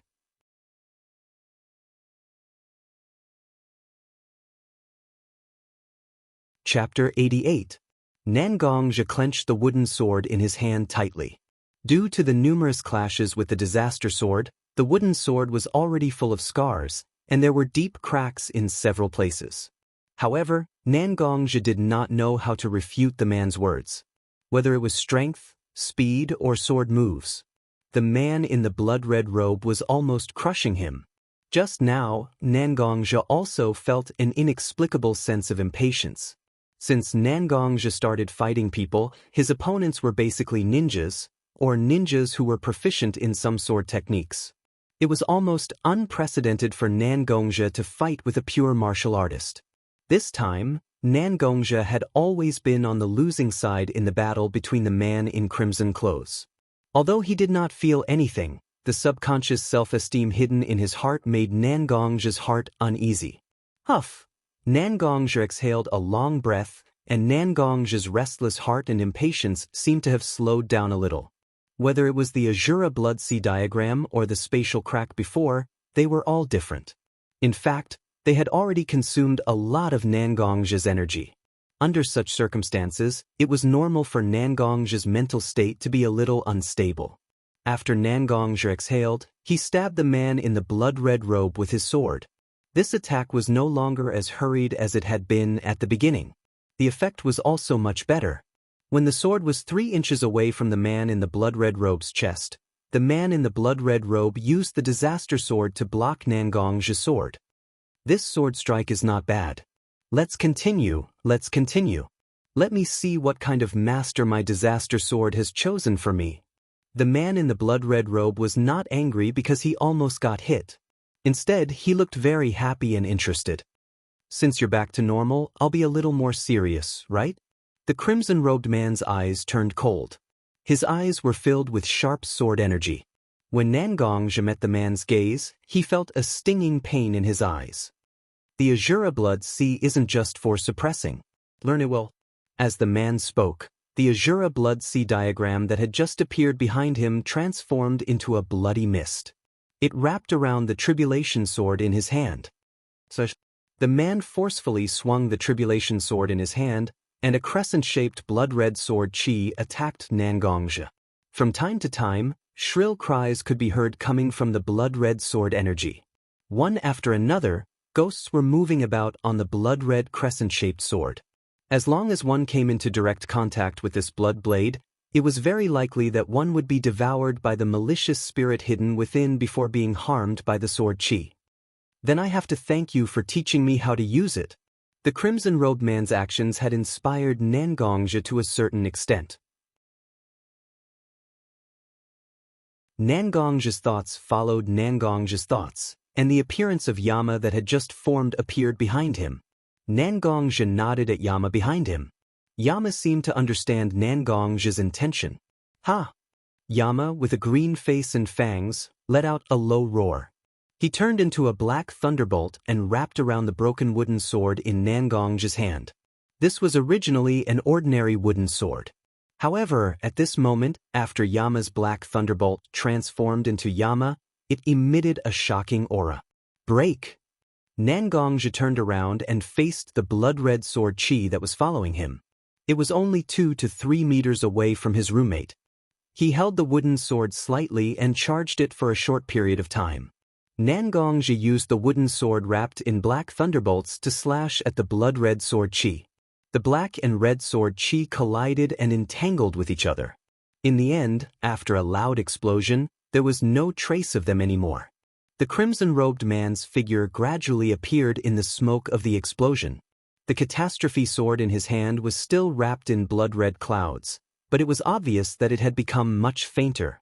The Azura Blood Sea painting used the souls of the dead, as well as various kinds of blood chi, killing intent, and evil spirits to unleash its strongest power. However, Nangongzhi had formed the true form of Yama. Yama was a kind of power that ruled between heaven and earth. Therefore, when the Azura Blood Sea painting confronted the true form of Yama, it was almost impossible to unleash its greatest advantage. This was also the fundamental reason why Nangongzhi could rely on his newly formed true form of Yama to fight against the crimson-robed man's Azura Blood Sea painting, which had been formed for countless years. Senior, can't you and I talk nicely? I already have a rough idea of who you are. You don't have any evil intentions towards me. Otherwise, I would have been eaten by all kinds of undead in the Blood Sea. Looking at the crimson-robed man's figure, Nangongzhi was panting at this moment. Of course I know that you have already guessed my identity. It was probably that old toad from Mount Mayaboku who told you, right? When he used his useless dream entry technique to observe me, I had already noticed. I just didn't want to talk to him. My name is Banishment. Although the crimson-robed man kept talking to Nangongzhi, the sword in his hand never stopped moving. Instead, it was constantly attacking Nangongzhi. Of course I don't have much time. I have to hurry up and let you truly step onto the path of the sword. When Nangongzhi narrowly dodged one of the Banishment's sword moves, he heard Banishment's words. Time. Nangongzhi looked at Banishment. There were some doubts in his heart, as well as some vague guesses. Yes, I don't have much time. I actually died a long time ago. It's just that a wisp of my soul is residing in this heavenly tribulation sword. In order to let you comprehend the origin, I have already consumed a lot of power. Now I have to hurry up. Otherwise, when my soul dissipates, I won't be able to truly teach you. Banishment constantly waved the heavenly tribulation sword in his hand. Exquisite sword moves were casually used on Nangongzhi. Nangongzhi exerted force on his feet and used the wooden sword to block Banishment's sword moves. Even his body was cut a few times by the sharp sword chi. He used all his strength to block Banishment's sword. He stared at Banishment's eyes with his own eyes. Then we don't have to do this. Even if you are just a wisp of your soul, you can still continue for a long time as long as you properly nourish yourself. Why are you in such a hurry to teach me in such a way that harms your own origin? That's right. He could have taught Nangongzhi slowly.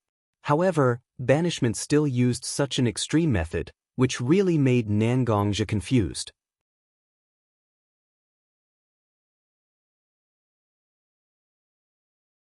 Chapter 89. The success and failure of my life were due to the heavenly tribulation. I forged the heavenly tribulation sword and used it to reach the peak of my life. However, when I died, the only thing I could attach my soul to was the heavenly tribulation sword. As Banishment spoke, he subconsciously stopped his sword. He only looked at the sword that had accompanied him for almost his entire life. The heavenly tribulation sword has its own power because of the heavenly tribulation. However, the heavenly tribulation is also the greatest nemesis of all souls that have no one to rely on. When I attached myself to the heavenly tribulation sword, my soul was still very strong and could resist the might of the heavenly tribulation sword. However, time has passed and years have passed. After several hundred years, my soul has long since become weaker and weaker. It has even made the connection between me and the heavenly tribulation sword even tighter. Even if I wanted to leave the heavenly tribulation sword and find something to rely on, it would be impossible. Banishment smiled. To Nangongzhi's surprise, there was no bitterness or helplessness in his smile. Instead, there was a deep sense of contentment and happiness. This was the first time that Nangongzhi had seen Banishment's smile other than a sneer. For a moment, the smile on Banishment's handsome face was like the clouds parting to see the sun. It was so blissful and at ease. As a swordsman, isn't this a great way to die? The sword is the only thing that I have attached myself to in my life. It is also the thing that I have trusted the most in my life. At the end of my life, I am not facing the enemy's sword. Instead, I am facing the sword that has accompanied me for my entire life. Isn't this great? Banishment looked at Nangongzhi and smiled at Nangongzhi. Isn't this great? If you want your sword art to become more powerful, if you want your way of the sword to become more magnanimous, what you need to do from the very beginning is to be honest with your heart. I have always attached myself to the heavenly tribulation sword. When you first poured your internal energy into the heavenly tribulation sword, I had already awakened my consciousness.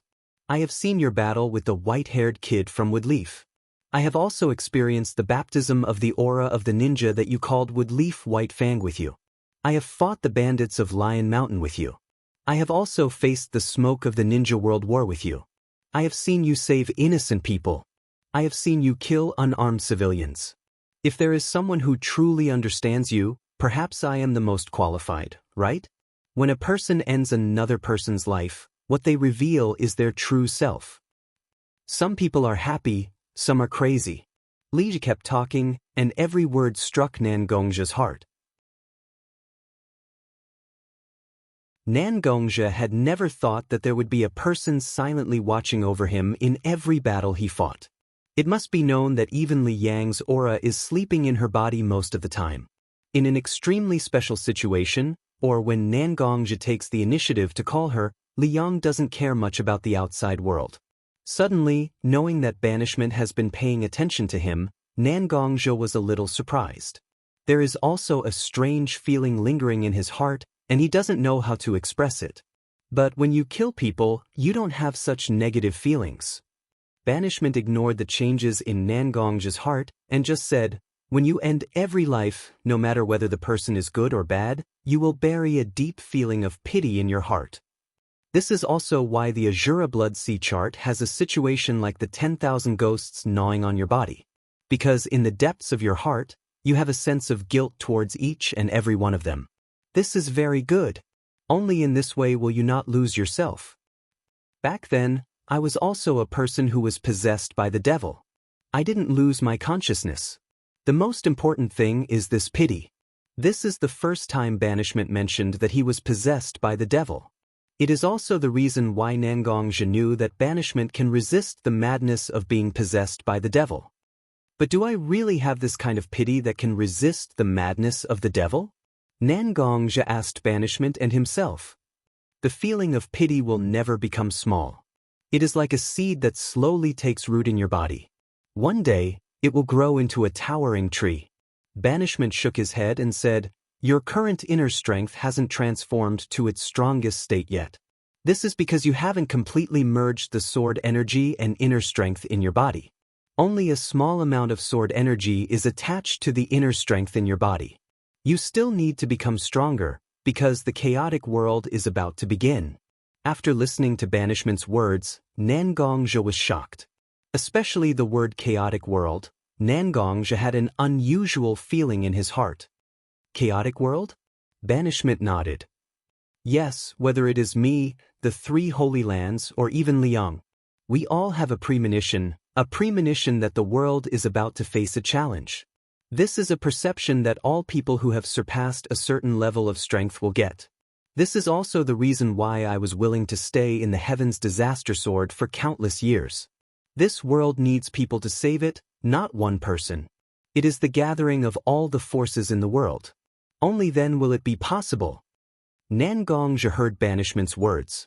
Although he believed what banishment said. But how difficult is it to gather all the forces of the ninja world? Every ninja village has a blood feud with each other. A large number of people who wander around in another ninja village will encounter a large number of their enemies and want to draw their swords against them. Cooperation? It is simply an impossible task. I once met a contractor of Mount Mayaboku. When he chatted with me, I learned that Mount Mayaboku has been looking for a person who can unify the forces of the ninja world. They want this person to become the Son of Hope. Although the old toad is usually quite unreliable, his prophecies have never been wrong. So, such a person must exist. But I also made my own plans and established a secret organization. If you can pass my test and become a real swordsman, you can bring the Heaven's Disaster Sword with you. You can bring the Heavenly Tribulation Sword there, and one day in the future, you can contribute to this world the strength of us inner force cultivators. As Xianxia spoke, she raised the Heavenly Tribulation Sword that had been hanging by her side. Let's finish the gossip, let's continue the training. Although it was a question, banishment completely ignored Nangongzhi and wanted to continue to ask questions. Instead, he continued to attack Nangongzhi again and again. Thus, let's wait for the next day. The most important thing now is to let you, the former owner of the Heaven's Disaster Sword, truly recognize me, right? Nangongzhi also raised his wooden sword and rushed forward.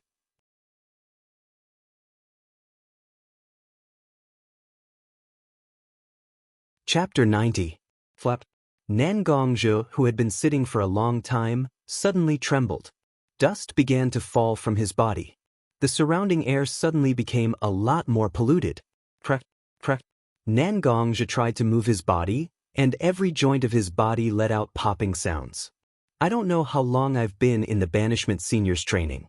My body is so stiff. Nangongzhi smacked his lips. Obviously, he was very dissatisfied with his body. In the spiritual space, Nangongzhi had been fighting with the banishment senior's sword. Nangongzhi was so nervous that he did not realize the passage of time. Of course, this could also be because there was nothing in the spiritual space that could be used as a reference for the passage of time. Although I've already prepared myself for the fact that the banishment senior's soul will dissipate after this training, I still can't believe it. At this moment, I still can't suppress the emotions in my heart. Nangongzhi raised the black sword in front of him. There was not a single speck of dust on it. It was the Heaven's Disaster Sword. At this moment, the Heaven's Disaster Sword seemed to have sensed that its master was holding it again. Some of the cracks on the sword's body flowed with a blue light. Nangongzhi stood up. Holding the Heaven's Disaster Sword, he gently waved it. A burst of sword chi burst out from his body and scattered all the dust on his clothes. Nangongzhi touched his hair that had almost reached his waist. He smiled awkwardly. This time, my hair has reached my waist, right? He was too lazy to care about his long hair. He took out the bandage that was supposed to be used to bandage his wounds and casually tied up his hair to prevent it from getting in the way. He looked at his surroundings. At this moment, Nangongzhe was in an underground cave. Although the surroundings were dark, there were still patches of glowing moss that emitted a faint light. In front of Nangongzhe was a huge rock that was engraved with many spells. Nangongzhe relied on the spell formation on this rock to summon the Banishment Senior's soul with the Heaven's Disaster Sword. There was only one exit around him. Nangongzhe did not pay much attention to it. He picked up the long sword and walked towards the exit. This part of the cave was not short. Nangongzhe walked for almost 5 minutes before he reached the exit of the cave. The scorching sunlight was slightly dazzling, illuminating Nangongzhe's skin, which had turned pale from staying underground for too long, with a crystalline luster. Nangongzhe raised his hand and slightly blocked the scorching sunlight.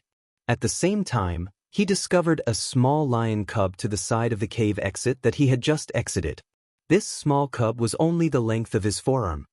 Was very cute. "Hey, little lion. Wake up." Nangongzhe squatted beside the small cub. He used his hand to poke the small cub's chubby cheeks.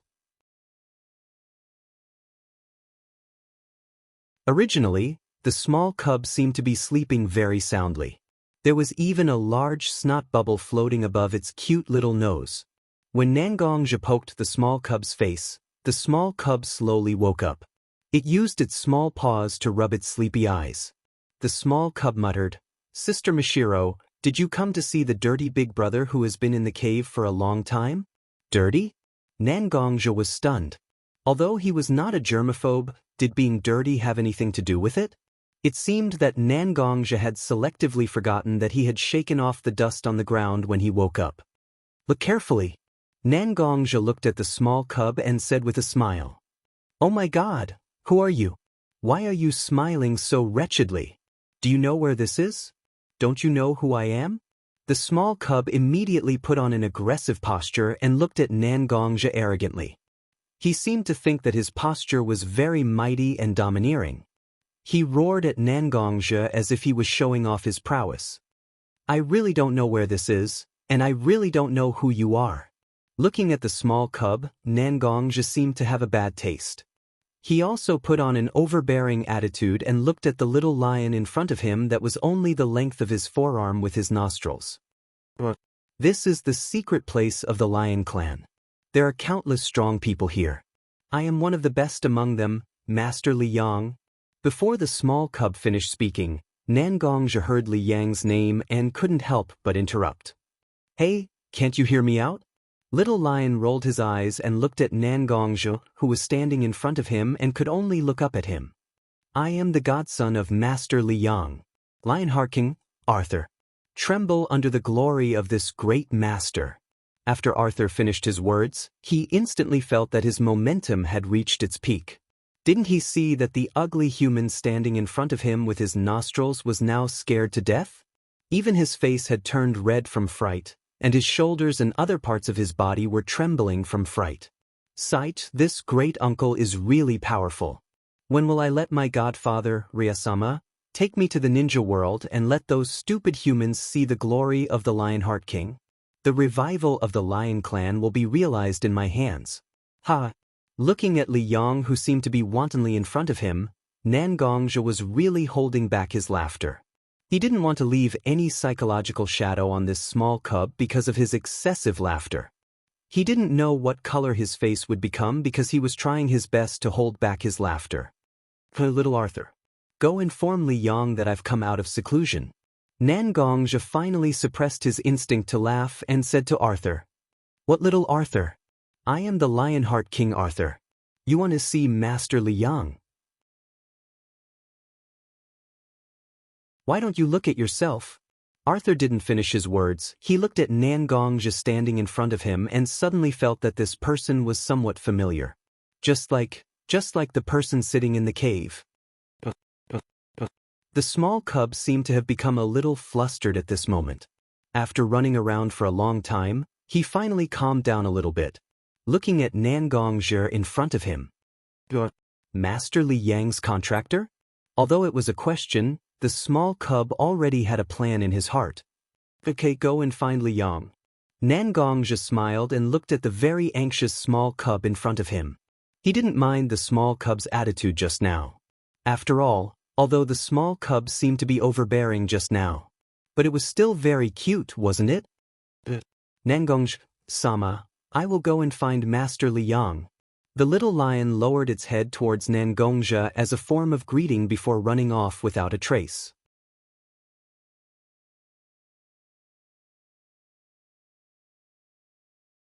Chapter 91. Not long after, Liang arrived at Nangongzhi's side. Li Yang's heavy breathing was enough to prove how much effort she had put in to get here as soon as possible. Seeing Nangongzhi's calm expression, Li Yang went up and gave him a bear hug.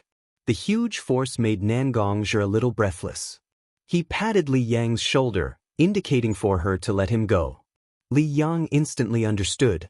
After letting go of Nangongzhi, her pair of tiger eyes stared at Nangongzhi. Kid, you're finally back. When Li Yang said that, her expression changed a little. I say, how long has it been since we last met? Has your sexual orientation changed? Looking at the obviously abnormal Li Yang in front of him, Nangongzhi deliberately put on a disgusting, don't come near me, expression. Looking at Nangongzhi's expression in front of her, Li Yang felt that all her concern had been fed to a dog. She looked like she was about to lose control and go up to Nangongzhi to beat him up. Suddenly, a smile appeared on Nangongzhi's face, and Li Yang also laughed out loud. The two of them reached out their hands at the same time and held each other's hands. Whether it was Nangongzhi's white and slender hand or Li Yang's rough and wide hand, at this moment, they held each other's hands tightly. Welcome back. Li Yang smiled and said at the same time. These days, Nangongzhi was immersed in the banishment trial, which scared Li Yang out of her wits. The two of them were connected by life and death, so Nangongzhi's abnormal mental state was all the same. Li Yang shared almost real-time information. When Nangongzhi was bitten by 100 ghosts during the banishment trial, and when he was severely injured in the battle with the banishment, Li Yang felt that Nangongzhi's heart was not the same as Nangongzhi's. Li Yang really did not feel the same way. Li Yang was very clear about what Nangongzhi had gone through during this period of time. Every time he felt Nangongzhi's pain, he would ask himself if it was right to let Nangongzhi use the boulder formation to summon the remnant soul of the banishment sword. These days, Li Yang had been blaming herself in her heart. This was also the reason why Li Yang had acted so strangely and lost his composure. Gong gong. Just as Nangongzhi wanted to say something to Li Yang, a familiar voice came from afar. Nangongzhi didn't continue talking to Li Yang. Instead, he quickly ran towards the source of the sound. Finally, the figure in the distance became clear. It was Mishiro. Although Nangongzhi already knew that Mishiro was also in the Lion Clan's secret place, when he really saw Mishiro at this moment, Nangongzhi couldn't help but feel waves in his heart. Mishiro! Nangongzhi stood in front of Mishiro, smiled, and called out the name of the girl standing in front of him. But before Nangongzhi could finish his words, Mishiro slapped Nangongzhi's face. Just like that, a red five-finger mark appeared on his originally handsome face. You still know how to come back? They had already found the location of the Lion Clan in Liyang and could return safely. But you just had to follow the words of that strange sword spirit in your broken sword and use that boulder formation to push yourself into such a dangerous situation. Are you stupid? Don't you know that whether it's me, Ro-san, or Little Linger, we are all waiting for you to come home? Nangongzhi listened to Mishiro's series of accusations and knew that what he did this time was really irrational. In fact, when Nangongzhi and Liyang were in the space crack, they were guided by the remnant spirit of banishment hidden in the heavens disaster sword and came to this hidden space of the Lion Clan. However, banishment clearly told Nangongzhi and Liyang about the dangers that the shinobi world was about to face. In order to let Nangongzhi focus on the trial, he even sealed all the memories of Nangongzhi before he arrived at the Lion Clan's territory. However, it was precisely this trial that lasted as long as 6 months. Even when Liyang returned to the Woodleaf and explained the situation to Mishiro, Rower, and Little Linger, she didn't say that Nangongzhi wouldn't be safe. And to ensure that Nangongja wouldn't be in any danger, the three women in Konoha couldn't help but start to worry about Nangongja. In order to determine the situation of Nangongja, the three women decided to follow Li Yang to the different space of the Lion clan.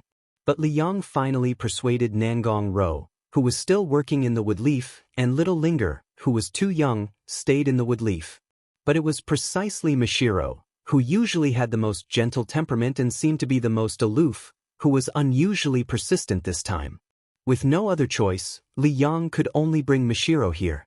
In order to not let Nangongja's trial undisturbed, Mashiro could only look at Nangongja from a distance every time. Looking at Nangongja's hair growing a little bit, his clothes were tattered, and layers of dust were superimposed on Nangongja's body. In this way, Mashiro felt that he had passed the most difficult 3 months of his life. Looking at the palm print on Nangongja's face, Mashiro's eyes were slowly filled with tears, and he hugged Nangongja in front of him. "You bastard! Doing this kind of dangerous thing again and again, can't you be more obedient?" Mashiro threw himself into Nangongja's arms, crying and saying, "I'm sorry." Originally, Nangongja wanted to explain to Mashiro why he made such a choice, but looking at Mashiro's sad appearance, Nangongja couldn't say anything. He could only press one hand on Mashiro's head and gently stroke it, while the other hand hugged Mashiro's shoulder that was trembling from crying. Nangongja hugged Mashiro like this, and Mashiro was crying in Nangongja's arms. Finally, Mashiro's crying gradually stopped. Using both hands, she struggled out of Nangongja's arms. She rubbed her eyes that were red from crying. "I have to hurry back to Woodleaf. Sister Rower and little Linger are still waiting for me to tell them that you've woken up." Mashiro felt uncomfortable under Nangongja's gaze. She avoided Nangongja's eyes and didn't dare to look him in the eye. As she said that, she looked like she wanted to hurry back to Woodleaf with Li Yang. But just as Mashiro turned around, Nangongja grabbed Mashiro's wrist. "Okay, you don't have to be so anxious. I'll go look for Ryo in a while and ask him to arrange for Arthur to go to Konoha. I'll tell Ro and Ray about it. As for you..." Nangongja looked at Mashiro, who was standing in front of him. Not only were her eyes red from crying, but she also looked haggard. "You should rest well for a few days. Space travel has a high requirement for a person's physique. You haven't cultivated before, but you managed to withstand such power. You've been watching me these days, so you definitely didn't rest well. You should rest well and leave the rest to me."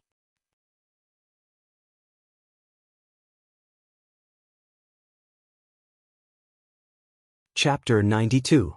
Ignoring what Mashiro wanted to say, Nangongja carried Mashiro in his arms. Looking at Nangongja, who was so close to her, feeling the hot air from Nangongja's nose and the warmth from Nangongja's body, Mashiro felt that all her words were suppressed. She just wanted to stay in Nangongja's arms. A pair of beautiful eyes stared at Nangongja's cheeks. Her fair cheeks were naturally covered with a layer of red makeup. "What are you looking at? I just want to send you to sleep." Nangongja also noticed that Mashiro had been staring at him. He thought that Mashiro didn't want to go back to sleep. Therefore, he said this without understanding the situation. Looking at Nangongja's expression, Mashiro could only roll her eyes back at Nangongja. Nangongja stood in place and looked around for a long time. There was only grass all around him, and he didn't know where to go. He could only make some strange noises, hoping to remind Jin by where to go. However, Mashiro, who was usually smart, seemed to be in a daze at this moment. She didn't notice the awkwardness in Nangongja's heart at all. Nangongja had no choice but to open his mouth and ask, "Where should I go to send you back to your place? After I came here with Li Yang last time, I didn't stay for long and ran to the cave." Mashiro finally realized that Nangongja didn't know where to send her. She covered her mouth with her small hand and giggled. "Idiot Miyagi." Laughing, Mashiro didn't forget to scold Nangongja. However, at the same time, she pointed out the direction to Nangongja with her other hand. "You're blaming me? I've never walked around this place before, how would I know where to go?" After knowing the direction, Nangongja picked up his speed and ran towards Mashiro's place. While running, she was still mumbling, as if she was a little emotional. However, Mishiro was in Nangong's arms at this moment. Even if she was mumbling, Mishiro could still hear it. However, this only made Mishiro laugh even louder and more excitedly. Looking at Mishiro in his arms, Nangongja couldn't connect this girl who was laughing with the girl who was crying in his arms just now. Sure enough, it was hard to guess the thoughts of girls. Following Mishiro's direction, Nangongja quickly found a small wooden house located on a small hill. At the bottom of the hill, there was a slightly wide but shallow stream. A large tree grew beside the small house. No one knew how long this tree had lived. Its huge canopy almost covered the entire small house. In front of the small house, there was a small flower bed. There were many small flowers that Nangongja knew, some of which looked familiar. The lion clan isn't a social animal, and they live in the open. This small house was built with Li Yang's help. That huge tree seems to be the pillar that supports the stability of this world. Mishiro seemed to have noticed Nangongja's doubts, so she explained. This place is really not bad, although it's not as exquisite as our home in Woodleaf. However, it's closer to nature here, and it's very comfortable. In the future, we can often come here to live, whether it's physical or mental, it's very good. Nangongja himself can draw on the power of nature. Coupled with the banishment of Nangongja's training, Nangongja's spiritual power and perception of natural energy have improved a lot. When Nangongja came out of the cave, he already felt the density of natural energy around him. It's much higher than any place he has been in the ninja world. When he came near the small hill and the big tree, Nangongja felt that the natural energy around him is no longer in the form of concepts, but it's about to condense into a physical substance. With such rich natural energy, even people who haven't practiced martial arts will naturally relax, and under the subtle influence of natural energy, their physical fitness will slowly improve. If it's someone who has practiced martial arts, then they can actively absorb the natural energy around them to enrich their body and spirit. It can be said that there are a lot of benefits. Hearing Nangongja say that this place is very good, Mishiro felt very happy for a while and nodded. After all, this place was slowly tidied up by himself, and being able to make Nangongja like it, Mishiro also felt a different kind of satisfaction in his heart. Looking at Nangongja still holding himself tightly in his arms, Mishiro only felt that he has lived with Nangongja for a long time, like a pair of lovers who have been in love for many years, looking for a place to settle down. Creak, because the whole room was made of wood, when Nangongja opened the door of the hut, it was difficult to avoid the sound of the door post rubbing against each other. Looking at the extraordinarily clean room, Nangongja couldn't help but smile. I still remember the first time I saw you. You were very dull and a little sloppy. There were even some undergarments mixed in with the clothes all over the floor. Look at you now, you actually like to tidy up so much. Nangongja actually remembered the first time he met Mishiro. Annoying. No matter what, it has been so long, how can I not have improved at all? Mishiro slightly pouted as she used her small fist to punch Nangongja's shoulder. He pulled open Mishiro's blanket on the bed, and gently put Mishiro in his arms on the bed, and looked at the girl who has been with him for almost 2 years. Nangongja was also filled with emotions. Thinking about it, we have known each other for almost 2 years, right? Nangongja's words also pulled Mishiro into the memories. Yes, just in these 2 years alone. You have already fainted twice in a row, and countless injuries. Mishiro said, with a hint of bitterness in her tone. You and Rower have been worried enough because of me.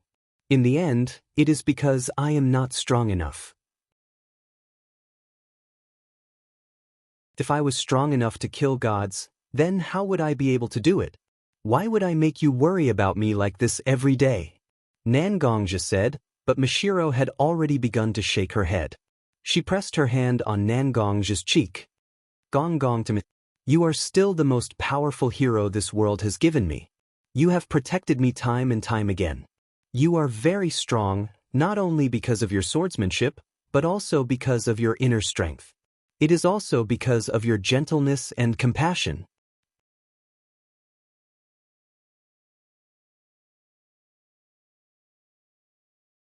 Chapter 93. Hearing Mishiro's words, Nangongzhi couldn't help but blush. After all, with Nangongzhi's personality, he would be a little embarrassed if someone suddenly called him a hero. He reached out his hand and touched Mishiro's forehead as she lay on the bed. Nangongzhi smiled. Okay, don't try to enlighten me. I can still accept these things. The most important thing for you now is to have a good sleep, right? Looking at Nangongzhi's smiling face, feeling the warmth from Nangongzhi's palm, Mishiro buried his head deep in the blanket. Okay. Although Mishiro's voice was very soft, Nangongzhi still heard it clearly. Nangongzhi smiled and nodded slightly. Then, he was ready to take his hand away and discuss some things with Liang. Just as Nangongzhi stood up, he suddenly felt his sleeve being pulled. The person pulling Nangongzhi's sleeve was Mishiro lying on the bed. No, don't go. Or, can you wait until I fall asleep? Half of Mishiro's face was buried in the blanket, only his eyes could be seen. She was looking at Nangongzhi, who was standing beside her bed, shyly and hopefully. If you still have something to do, you don't have to accompany me. Seeing Nangongzhi's hesitation, Mishiro spoke intermittently. But in Mishiro's eyes, there was still some disappointment. It's okay, I'll accompany you until you fall asleep. In fact, Nangongzhi wasn't in a hurry. Plus, Mishiro was looking at him like this, so how could he refuse? Nangongzhi sat on Mishiro's bed again and held Mishiro's little hand. Be good, have a good sleep. Hearing Nangongzhi's voice, Mishiro slowly closed her eyes. Slowly he entered his own dreamland. Which girl didn't yearn for love? How could a young man not be sentimental? Mishiro's dream was the most realistic portrayal of herself. The big tree, the wooden house, the small stream at the foot of the mountain. Everything was exactly the same as Mishiro's current place, but the big tree seemed to have grown a little bigger, and the wooden house was a little more dilapidated. What should we eat today? A slightly hunched figure slowly pushed open the door of the wooden house. The figure's white hair proved that he had lived a long life. Although there were more wrinkles on his face and his skin was a little loose. But one could still vaguely see that it was Nangongzhi. He followed behind Nangongzhi and walked out of the wooden house. He was also an old man, and upon closer inspection, he looked a little like Mishiro. Just do it as you see fit. I've already brewed your tea and put it under the tree. You can drink some when you want to. The old Mishiro looked at Nangongzhi, who was also old. Although he had been busy with some trivial matters, his turbid eyes were full of deep affection. You seem to have seen the flowers you planted a few years ago? The old Nangongzhi squinted his eyes, hoping that he could see the scenery in front of him more clearly. And in the direction that Nangongzhi was looking at, there was a small flower bed. All kinds of unknown flowers were quietly blooming in the middle of it. They were emitting their own brilliance. You just found out? The old Mishiro stood behind Nangongzhi and patted Nangongzhi's head with his slightly skinny hand. He seemed to be reprimanding Nangongzhi, but his words were full of tenderness. Li Yang, since I've broken free from the trial of banishment, I'm sure you know that banishment is now. After Nangongzhi saw that Mishiro had fallen asleep, he left Mishiro's wooden house. He specially called Arthur, who was guarding the entrance of the cave, to Mishiro's room to protect Mishiro's safety. Nangongzhi went straight to Li Yang. Although Nangongzhi did not finish his sentence, Li Yang understood what Nangongzhi meant. Banishment was a rare genius and madman. Just like that, the last mark he left in the human world disappeared without anyone knowing. It really made people sigh endlessly. Although banishment was not born in the same era as me, he was still recorded in the ancient records passed down by the Lion clan. Li Yang was also a little emotional. After all, when she first started, she was similar to banishment. She was a remnant soul in the world. Fortunately, she had met Nangongzhi. Otherwise, she might have ended up like banishment. Her soul might have been destroyed. Nangongzhi and Li Yang were standing at the entrance of the cave that Nangongzhi had been in. The more he looked at the deep cave, the more it looked like a mausoleum's tomb. It was a little dark and a little scary. Occasionally, there would be a chilly feeling drifting out from it. Let's use this cave as banishment's tomb? Nangongzhi looked at Li Yang and asked. After all, when banishment died, there was nothing left of his body. It was reasonable to use the place where his soul dissipated as his tomb. Li Yang nodded, indicating that she agreed. Thus, Nangongzhi pulled out the tribulation sword on his back. He gradually poured the natural energy in his body into the tribulation sword. Nangongzhi's natural energy was like a magnet, constantly attracting the rich natural energy in the surroundings. Under the constant influx of natural energy, the tribulation sword was wrapped in a thick layer of energy. The sword seemed to expand and was covered in a thick layer of green. Feeling that the sword in his hand had accumulated a lot of energy, Nangongzhi slashed the tribulation sword from bottom to top. Rise. Following Nangongzhi's command, the natural energy constantly pulled the earth. A large piece of soil was pulled out. The natural energy constantly spread out from Nangongzhi's tribulation sword in the form of waves. It was like huge waves hitting a large piece of soil in front of Nangongzhi. The soil, which was originally loose, slowly became hard under the baptism of the natural energy. When the hitting stopped, the diamond-shaped soil, which was originally 6 meters in size, had been hit until it was only 20 centimeters thick. However, its hardness had already surpassed that of ordinary steel. Seal! Nangongzhi pointed the tribulation sword at the entrance of the cave. The soil wall obeyed Nangongzhi's guidance and buckled into the cave entrance with a loud sound. Looking at the soil wall that had already merged with the mountain, Nangongzhi heaved a sigh of relief. These days, the effect of Liji's teaching was really amazing.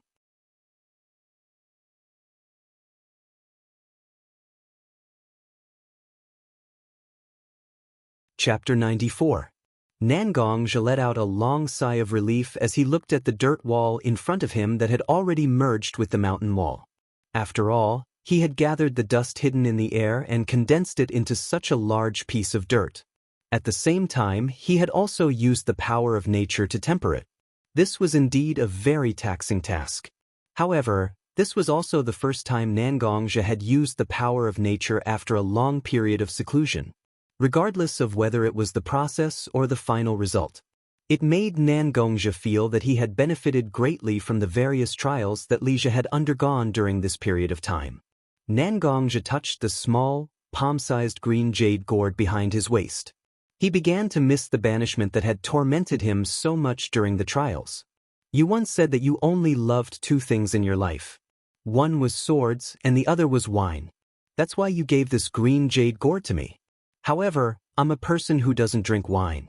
Wouldn't letting this thing follow me be like a pearl covered in dust? Although Nangongzhi spoke as if he wasn't very interested in the green jade gourd, the deep reminiscence in his eyes clearly revealed his inner thoughts. Since that's the case, then write down your tombstone for me. Nangongzhi shook the tribulation sword in his hand, scattering the power of nature that had coiled around the sword. He gently sheathed the tribulation sword in the scabbard on his back and stretched out his right hand, using it as a sword finger. The sword chi hidden in his body instantly spread over Nangongzhi's fingers. His fingers, which were originally incomparably weak compared to a sword, were now bearing the extremely destructive sword chi. An inch-long sword light even shot out from his fingertips. Nangongzhi leaped up high with a light leap. He continuously waved his right arm, carving out marks on the hard dirt wall that Nangongzhi had just created. This kid has actually improved so much? Li Yang was slightly surprised to see Nangongzhi using his abilities so skillfully in front of her. After all, Nangongzhi and banishment had been training in the spiritual space for a long time, but that was still in the spiritual space. Whether it was the physical quality or the accumulation of inner strength, it was impossible to accomplish. But now, Nangongzhi was able to use natural energy so easily, and he could even skillfully control the sword energy in his body that had caused him so much trouble. This allowed Li Yang to once again see what kind of genius this junior called banishment was. Just as Li Yang's mind wandered and she began to think about the banishment, Nangongzhi also finished carving on the wall. Nangongzhi flicked off the remaining ashes on his fingers and patted Li Yang's shoulder. Do you think this epitaph is worthy of banishment? Li Yang's train of thought was interrupted by Nangongzhi. She finally had the mood to look at the result of Nangongjia's carving on the wall. It would have been better if she didn't look. After looking, Li Yang's mouth began to softly repeat the words written on the wall. When the wine enters the grand intestine, 30% becomes moonlight, 70% becomes sword energy. When the sword is in hand, there are thousands of things in the world. When the sword wielder is in banishment, his soul ends here. Although it was only a few words, it vividly expressed the spirit of banishment. Although I haven't really met this junior called banishment, I think this person's style should be like this. If I was lucky back then, I would definitely drink with such an interesting guy. Li Yang also had a regretful expression at this moment. There were indeed many experts in this world, but there were far too few people who truly had their own beliefs and wouldn't be swayed by the words of others. Banishment was also an internal energy cultivator who had been possessed by the devil. Although he had been possessed by the devil, he didn't lose his heart in the end. If such a person wasn't suitable to drink with, then who else was suitable? Nangongja tossed the green jade gourd behind him to Li Yang.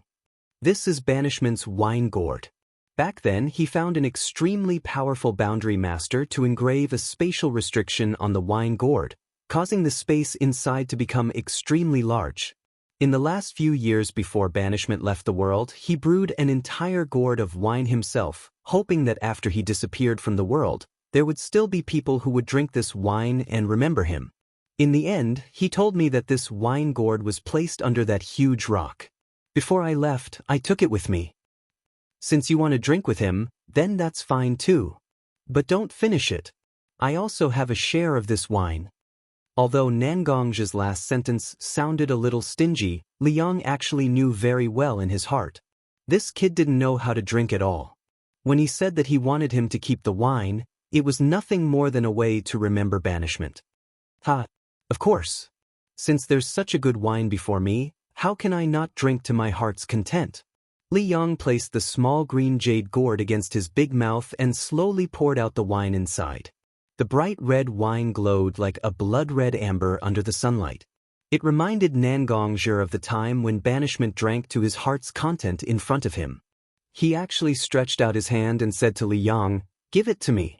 I want to have a few mouthfuls too." Li Yang stopped drinking and looked at Nangongja with a grin. He threw the green jade gourd in his hand to Nangongja. Nangongja didn't hesitate and poured the green jade gourd in his hand into his mouth.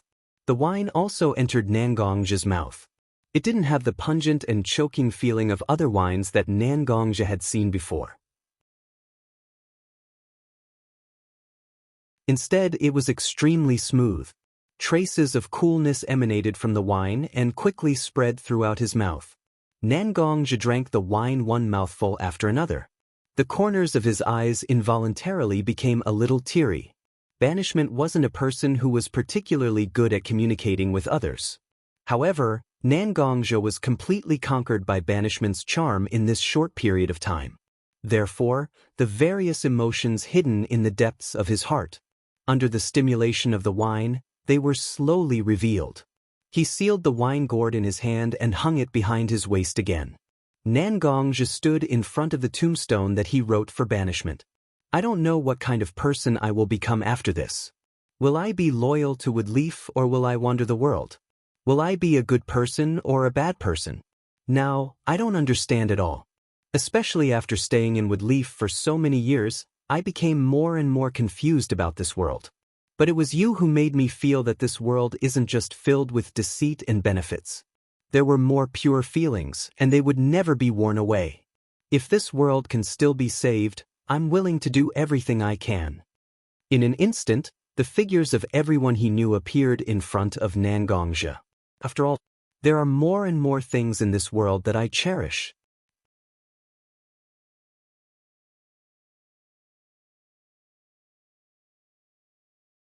Chapter 95.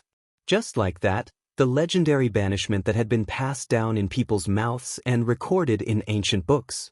Just like that, the last trace of his mark in the human world was erased.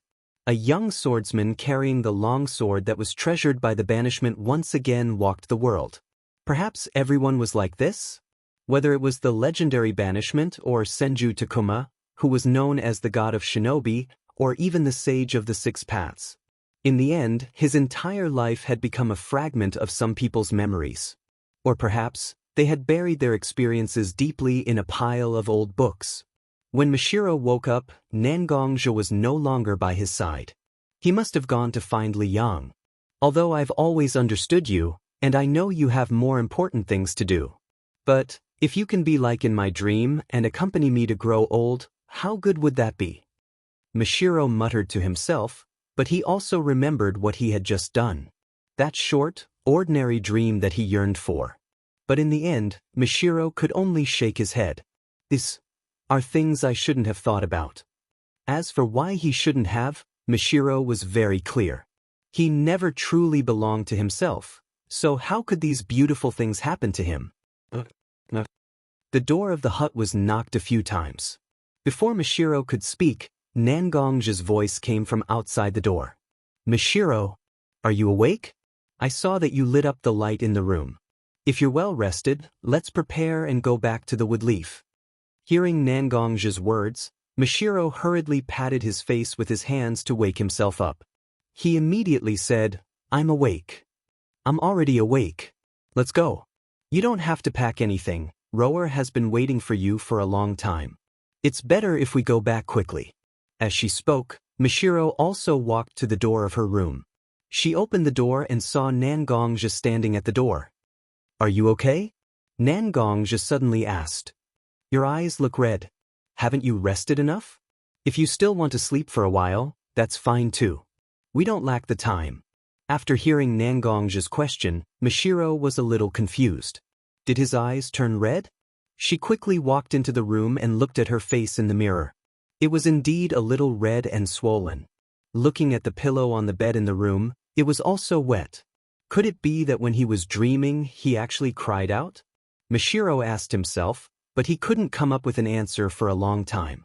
He could only turn his head and look at Nangongja. I'm fine. Maybe something went into my eye just now? But you were in the room. How could there be? Before Nangongja could finish his sentence, he was pushed out of the room by Mishiro. Don't just stand there like a fool. I still have to pack. We can set off very soon. Just like that, Nangongja was pushed out of the room by Mishiro. After being stunned for a long time, Nangongja said in a daze. Didn't you just say that there's nothing to pack? Women. After a short while, Mishiro also came out of the room with a small bag in her hand. She looked at Nangongja, who was still standing where she pushed Nangongja.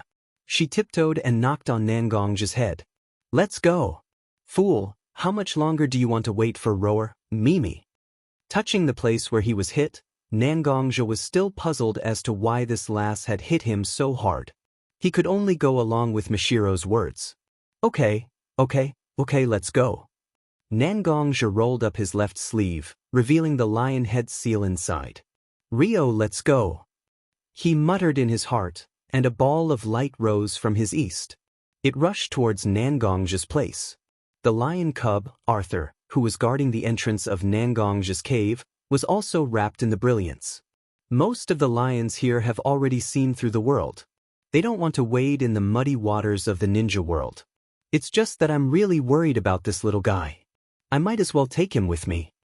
Listening to Rio's words, Nangongja couldn't help but remember the habits of some of the ordinary lions he saw in the ninja world. He secretly complained in his heart, lions are really a lazy species. But then, Rio's voice sounded in Nangongja's mind. I'm connected to you mentally, how dare you say this kind of thing when I'm awake? It seems that you still need some lessons. Roar! A huge lion's roar sounded in Nangongja's mind. Although it didn't have any great lethality, Nangongja still felt a little uncomfortable for a while. After all, he was the one who complained about the lions behind their backs, and he also killed Arthur and Rio. Nangongja could only beg Rio for mercy in his mind for a while. After a long time, he finally calmed Rio down. Nangongja handed Arthur, who was brought by Rio, to Mishiro, who was standing next to him. He also pulled out the tribulation sword on his back. It was different from the first time when he left the Woodleaf village to find the different space where the lions were. He still needed to draw a huge formation.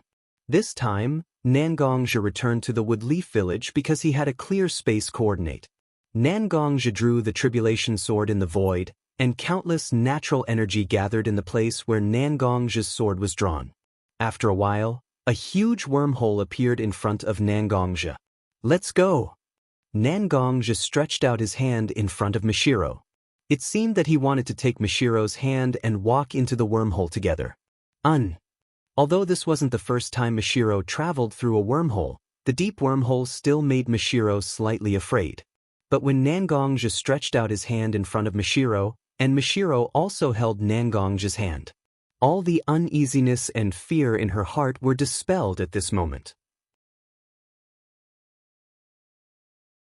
Come to think of it, this is the reason why I'm more and more attached to Nangongzhi, right? Although this man isn't an invincible existence who can fight alone in the ninja world, and even Nangongzhi was seriously injured in front of me several times. But every time, it was this man who always protected me. Even if I suffered a lot of injuries, he would still do his best to protect Mishiro. Mishiro held Nangongzhi's hand even more tightly. He stepped into the wormhole together with Nangongzhi.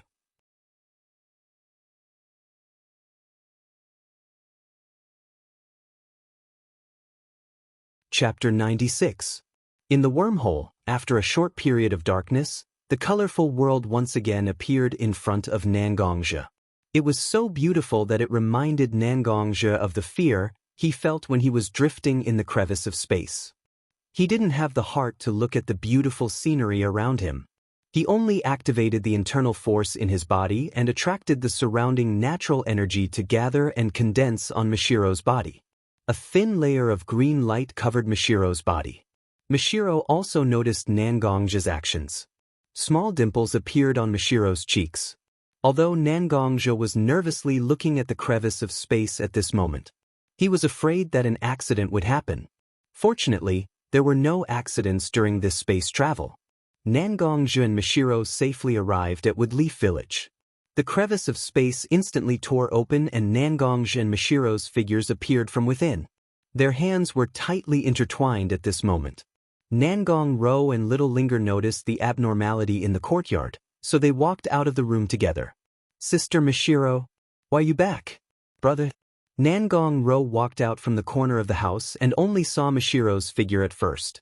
Thus, he began to speak.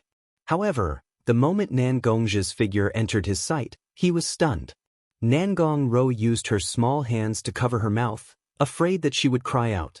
But the tears at the corner of her eyes still seeped out. As for the young Little Linger, it was even more obvious. Little Ling rushed forward and stood on her tiptoes. She used her weak arms to hug Nangongzhi's waist tightly. "Brother Nangong, where did you go? You left for so long. Little Linger missed you so much. I asked Sister Mishiro and Sister Roa where you went, but they didn't tell me. After 3 months, even Sister Mishiro disappeared. Little Linger." Little Linger thought that you all hated Little Linger and didn't want Little Linger anymore. A child's mentality was always fragile. Little Linger lived with Awang for a very long time. When Nangongzhi and Mishiro brought her away from the village, Awang actually secretly gave Little Linger a letter. He repeatedly asked Little Linger to open the letter after reaching a safe place. Little Ling naturally complied with Awang's request. In the days when Nangongzhi left, Little Linger began to miss Awang. And from Awang's letter, she learned that Awang was dying. For Little Linger, Nangongzhi, Mishiro, and Nangongzhi were her family after Awang. Little Linger really didn't want to lose any of them. This was also the reason why Little Linger was so emotional at this time. "Little Linger, don't cry. Big brother is back, right?" Nangongzhi touched Little Linger's head and said gently, "N." At this moment, Little Linger seemed to find that the way she hugged Nangongzhi was a bit ugly, and Mishiro and Nangongzhi were also staring at her at the moment. This made the little girl's face blush, and she quickly let go of Nangongzhi's waist. She took a few steps back and wiped the tears from the corner of her eyes with her small hands. Nangongzhi, who saw Little Linger had already retreated, also came forward at this moment. This little girl's psychological pressure is really a bit too much recently. Instead of talking about himself, Nangong Ro first talked about little Linger. Yes, I also know that you must be feeling bad in your heart. Nangong Zhe also put his hand on Nangong Ro's head and gently stroked it. All these years, big brother, haven't you always been like this? During the Shinobi World War, it took him nearly a year to get there. I've long since stopped feeling sad over such things. Hearing Nangong Ro's words, Nangong Zhe also felt a stab of pain in his heart. In order to establish a foothold in Woodleaf Village, he ignored Nangong Ro for a long time. For a long time, he didn't accompany Nangong Ro for a long time. Don't worry, this time I will apply to the Hokage for an indefinite retirement. I will concentrate on accompanying you. Hearing Nangong Zhe's words, Nangong Ro's eyes were slightly widened in shock. Big brother, why do you think so? Although after you became a ninja, you didn't have time to accompany me like before. But I can still understand that you like it very much. The life of gratification and revenge is the world that truly belongs to you. After Nangong Ro finished, she stared at Nangong Zhe's eyes tightly. She hoped that she could see Nangong Zhe's true meaning. She didn't want Nangong Zhe to make any decisions that he might regret. If I can choose, I would rather work in the morning and rest in the morning. When I am busy, I will farm, and when I am free, I will drink. I will live a normal life like this. But in this chaotic world, everything is out of my control. I can only force myself to kill people again and again, and violate my bottom line again and again. This time, the Shinobi World War is over. All the promises I made to Ryo have been fulfilled, even if I can't live a peaceful life. However, there would be no war for a very, very long time after that. I can also put down the burden on my body. Finally, I can accompany you. Finally, Nangong Zhe said his thoughts in front of Nangong Ro. Nangong Ro also looked at Nangong Zhe's eyes during the process, fully convinced that Nangong Zhe was telling the truth. Since Big Brother has decided, then I will always support any decision you make. Nangong Ro looked at Nangong Zhe's eyes and said seriously. Nangong Zhe also gently nodded. Well, if there's anything, we can talk about it later. Mia is back. No matter how troublesome it is, it will eventually be solved.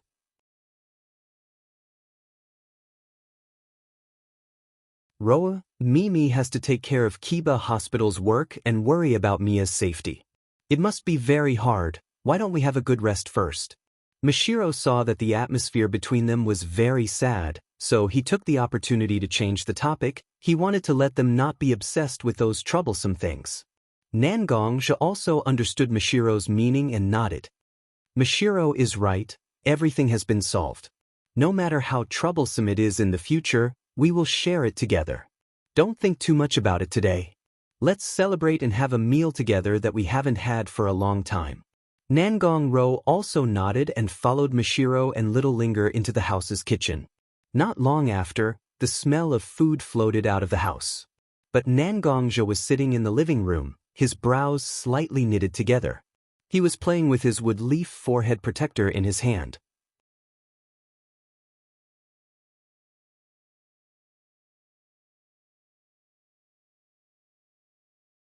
Chapter 97. In fact, Nangong Zhe wasn't very sure that he could reach an agreement with the 3 generations Hokage, who was now in charge of temporarily managing the village, and temporarily give up his identity as a ninja. After all, after the battle between Yondaime and Ninetails, there was no news about Watergate. And the one who replaced Watergate in Woodleaf was the 3 generations Hokage, Yuan Fei Sasuke. As an outsider who didn't really enter the decision-making level of Woodleaf Village, Nangong Zhe didn't know a lot of things. Although his relationship with Kakashi wasn't bad, a ninja wouldn't reveal some secrets to you just because of a good relationship, right? Early the next morning, Nangong Zhe left home alone and went to the Hokage office building under the Shadow Rock. Compared to the other buildings in Woodleaf Village, the office building wasn't very grand. But perhaps because of the people inside, the more powerful the person, the more inexplicable pressure he would feel when he came to the front of the office building. Nangong Zhe's heavy mood at the moment also became heavier with the pressure of the office building. Knock knock.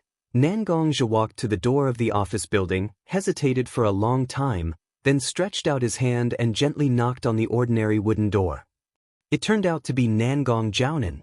The 3 generations Hokage had been lowering his head to deal with a thick pile of documents on the table and didn't look up to see who came in. But after a long time, no one reported anything to him, so the 3 generations could only look up to see who came. When he looked up, he found that it was Nangongzhi, so he greeted him. Jiraiya told me before that you went to the gap in space, and it seemed that there was something important to deal with. Now it seems that you have dealt with the things you have to deal with? As the Sandaime spoke, an amiable smile appeared on his slightly aged face. Thank you for your concern, 3 generations Sama. I have dealt with the trivial matters. Nangongzhi bowed slightly and said to the 3 generations. There are a lot of things that can't be said. In fact, the Woodleaf village has been studying space ninjutsu for a long time, and the most famous research result is naturally the Flying Thunder God Jutsu, which was invented by the second Hokage and carried forward by Watergate. The 2 Hokages were so keen on such space ninjutsu, coupled with the fact that space ninjutsu has extremely great adaptability and great power. It really made one have to think of ways to remove the mysterious veil covering the truth on the face of the mighty power of space. Nangongzhi can tear space cracks and enter the gap between space. For a ninja village, this is really a sweet and delicious cake. If he could get a share of it, that would be the best. Nangongzhi straightened his slightly bowed body and took a few steps forward, looking at the 3 generations Hokage sitting on the chair. The 3 generations also realized that Nangongzhi seemed to have something to say, so they looked at the Nangongzhi standing in front of them with a slightly serious expression. So, I don't know what is Nangong Jonan's plan to come to this old man's office this time? Nangongzhi didn't say anything, he just took out his ninja headband from his back and put it on the desk of the 3 generations. Oh, I don't understand what you mean. Although the 3 generations said that they didn't understand the meaning of Nangongzhi, the 3 generations Hokage's body already rose a huge momentum. In a few hidden corners, a faint murderous aura began to exude. Needless to say, it was the aura of the members of the Hokage guards who were responsible for protecting the Hokage. They wanted to warn Nangongzhi. They can kill Nangongzhi here at any time. I hope to temporarily give up my identity as a ninja. Nangongzhi didn't pay attention to the murderous aura exerted on him. He still said lightly, over the years, I have been running around outside. I killed a lot of people. For the benefit of the Woodleaf, I did a lot of things against my conscience. I'm not the only one who knows this, Sandaime. You should also know this. Every organization, it can be said that this is a common problem for everyone. Whenever something is too dangerous, as long as there is a choice, people will choose to die for those who are more estranged from them. Nangongzhi is such an estranged person for the Woodleaf. Over the years, at least 70% of the missions done by Nangongzhi were dangerous assassinations. He was injured again and again, and he was in danger again and again. Nangongzhi's impression of the Woodleaf village has dropped again and again. The 3 generations also know this. But the 3 generations didn't expect Nangongzhi to be so straightforward. Since ancient times, when the birds are gone, the hound is cooked. The war between the Woodleaf village and other ninja villages is over, so there will be no huge turmoil. The next thing is naturally to settle the situation. Although I didn't participate in the Battle of the 9 Tails. But occasionally I found a little clue. Nangongzhi said, his feet began to slowly pace. Obviously, he was slowly relaxing. As long as the 3 generations want to continue to listen to him, then his goal is likely to be achieved. Even an outsider like me knows that the Woodleaf Umbu department is divided into 2 departments. One is the Umbu department directly under the Hokage, and the other is the Root department under the Elders' Council. Where did the Root department go during the Battle of the 9 Tails? The 3 generations listened to Nangongzhi's words, and their aura rose again. These things had been forcefully suppressed by the 3rd generation in the first place. But Nangongzhi said it directly. Obviously, he wanted to rely on this to achieve his goal. But Nangongzhi didn't continue. Instead, he began to talk about another thing. Speaking of the Battle of the Nine Tails, where did the savior of the Woodleaf, the fourth Hokage, go? The news that spread only proved that you and the fourth Hokage worked together with the sealing class to seal the Nine Tails. After that, the 3 generations took up the responsibility of the Hokage again. So, the fourth Hokage doesn't care about 2 possibilities. First, he was seriously injured and hasn't recovered yet. But before that, Tsunade Heim came back to the Woodleaf. If even Tsunade Heim can't cure him, the crisis of the fourth Hokage can be imagined. But after saying this, Nangongja shook his head. He overturned his decision again. If the fourth Hokage is seriously injured and dying, then the other ninja villages won't have no news. There have been spies between the 5 major ninja villages. Some things can't be hidden. Since the fourth Hokage is not seriously injured and dying, it can only prove that the fourth Hokage is not in the Woodleaf at the moment. He went out of the village to perform some mission.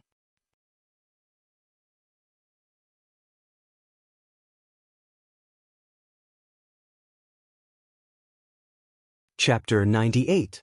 The 3 generations watched Nangongja talk in front of them. At first, some of Nangongja's words were listened to by the 3 generations. But the 3 generations didn't really take it to heart. But when it comes to the whereabouts of Yondaime, Nangongja can clearly see that the eyes of the 3 generations are a little different. Although I always knew that Nangong Jianin was an intelligent person, I never thought that you would be so smart. You were able to deduce so much information based on some minor details. The 3 generations said and stood up from his seat. The figure of the 3 generations is still very broad, but the faint hunchback in it can't be hidden. The 3 generations is old, this generation of heroes who have experienced the Second Shinobi World War and the Third Shinobi World War, is now gradually entering the twilight years. Since you have guessed so much, then I won't hide too many things from you. Yondaime is indeed not in Woodleaf Village now, and not only him, but also one of my apprentices, Jiraiya, one of the Sannin, also left the village. They went to investigate something together, although I don't know what drove them to leave Woodleaf at such a turbulent time. But as my apprentices and apprentices, I still trust them, so I let them leave the village. I'm very clear about your request. It's just a temporary suspension of all their activities as ninjas. It's just a small matter, after all, even if the Woodleaf village is short of manpower. With or without you, you won't be able to solve any substantial problems. Moreover, the 3rd King Yenluo paused for a moment. Turning around, through the window of the Hokage's office, he looked at the scenery of Woodleaf outside the window. At this moment, the Woodleaf is still early in the morning, and a slight mist covered the Woodleaf, making everything a little hazy. I have something for you to do. The 3 generations didn't continue and instead changed the topic. Since you want to suspend the ninjas' activities, then you can do something for me that should be done. Although the 4th generation head has left the Woodleaf, there are still some people in the Woodleaf. Although the 3 generations did not say who it was, Nangongja already had some guesses. The 4th generation head's wife and children are still in Woodleaf. There are some people and forces that I don't trust. So, I hope that during your suspension, you can assist my direct dark group to protect the safety of these 2 people. You are in the light while the dark group is in the dark. He wanted to make sure that nothing would happen to the 2 of them. Do you understand? Nangongja looked at the 3 generations. Originally, Nangongja did not intend to agree to the 3 generations' conditions. But looking at the face of the 3 generations, he also remembered how Watergate took care of him in the past. Nangongja also nodded slightly. The relationship between the 4th generation and me is not bad, and Shinakushina-sama also has some relationship with me.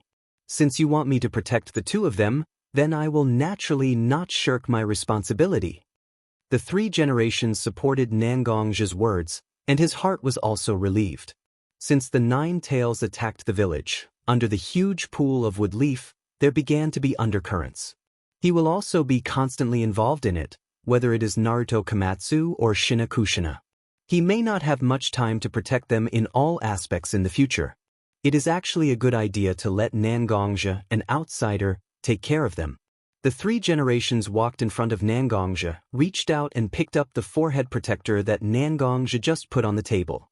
It was placed in Nangongzhi's hand. As long as you are a woodleaf ninja, you will be a woodleaf ninja for the rest of your life. You just need to take care of the safety of Xianxia and her son, and the rest of the troublesome things will naturally be dealt with by me. Nangongzhi looked at the 3 generations putting the forehead protector in his hand, and could only put away the forehead protector that he just took out not long ago.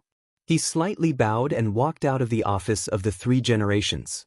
When Nangongzhi was about to close the door of the office of the 3 generations, the 3 generations' voice sounded in his ears. It's enough to play this kind of trick once. There are many people who are different from me. Anyone who sees through a little of my secrets will not be left alive. There is no need to be cautious in the future. What you should say, what you shouldn't say, weigh it in your heart. The words of the 3 generations were like a heavy hammer, smashing Nangongzhi's head fiercely. During this time, he has been doing all kinds of training with the banishment in the spiritual space, and slowly his whole person became a bit more straightforward. Just like this conversation with the Sandaime, he had almost thrown out all of his trump cards in one go. Although it can be said that he has the upper hand for a while, but thinking about it carefully. If the 3 generations is not a person who can patiently listen to what he has to say, then what kind of situation will Nangongzhi be in now? I've learned I will pay more attention in the future. Nangongzhi is also open-minded, straightforwardly admitting his shortcomings, and by the way, he also thanked the 3 generations. As long as you can protect Xianxia and Naruto well, what I said is not in vain. The 3 generations waved his hand. It was a dismissal order. Nangongzhi also walked out of the Hokage's office building. The 3 generations looked at the figure of Nangongzhi leaving downstairs, and couldn't help but mutter to himself. The Uchiha, and that mysterious organization. I don't know how much chaos will happen in the future.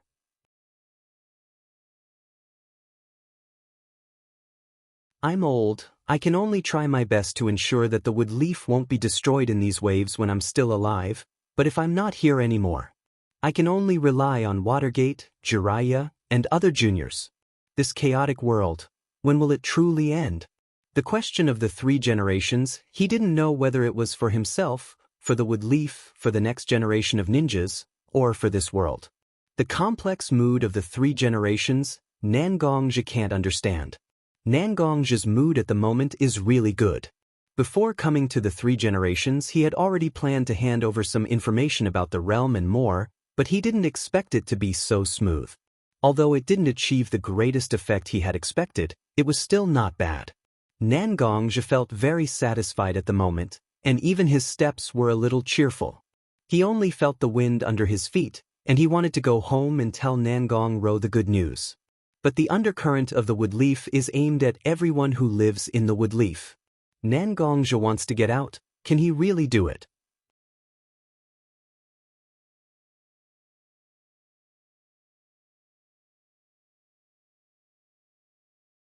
Chapter 99. Isn't this Nangongzhi? Nangongzhi was walking home when he heard a familiar voice behind him. Turning his head, he saw Yachue, who was wearing casual clothes, standing behind him. When he and his sister first came to Woodleaf Village, they received a lot of care from Yachue. But since Yachue got married, Nangongzhi didn't see Yachue much. In addition, all kinds of things have been bothering him during this period of time. Nangongzhi didn't have much time to visit those friends of the past. Speaking of which, Nangongzhi finally got such a chance to be relatively free. It's also a good choice to visit those who helped him in the past, isn't it? Yabuki? Are you out to buy groceries? Nangongzhi looked at Yachue and greeted her. Then he saw the small basket in Yachue's hand, so he asked casually. Yes, after I asked my husband to take care of Xiaoying. I came out to get some fresh air and buy groceries. After all these years, fine lines appeared on Yachue's face. But the fine lines couldn't hide the bright color of happiness on her face. Speaking of which, I often see her recently. As for you, I don't know where you went. Yachue said with a look of disdain on her face.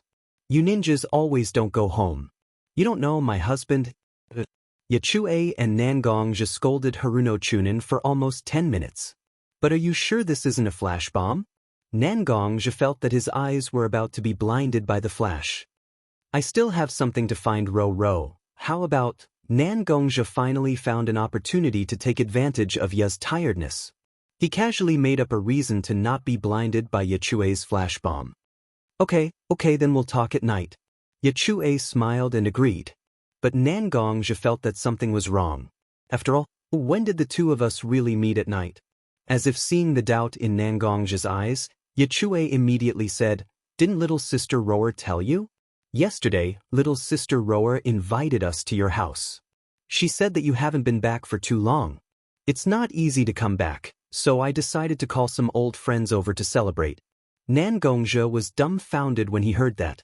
She was indeed his sister. How could these kinds of things be linked together? How could that be? I was just afraid that you would forget, Yabuki. So I'm just reminding you tactfully? Nangongja forced himself to say this in order to save some face for himself. But Yechue and Nangongja had known each other for a long time, so such a small thing could naturally be seen. You're still pretending with me. Isn't it just little sister Rower hiding it from you? Yechue knocked on Nangongja's head, but then she held her chin and whispered slightly, "Little sister Rower didn't tell you, is it a surprise?" If I say it like this, will little sister Rower blame me?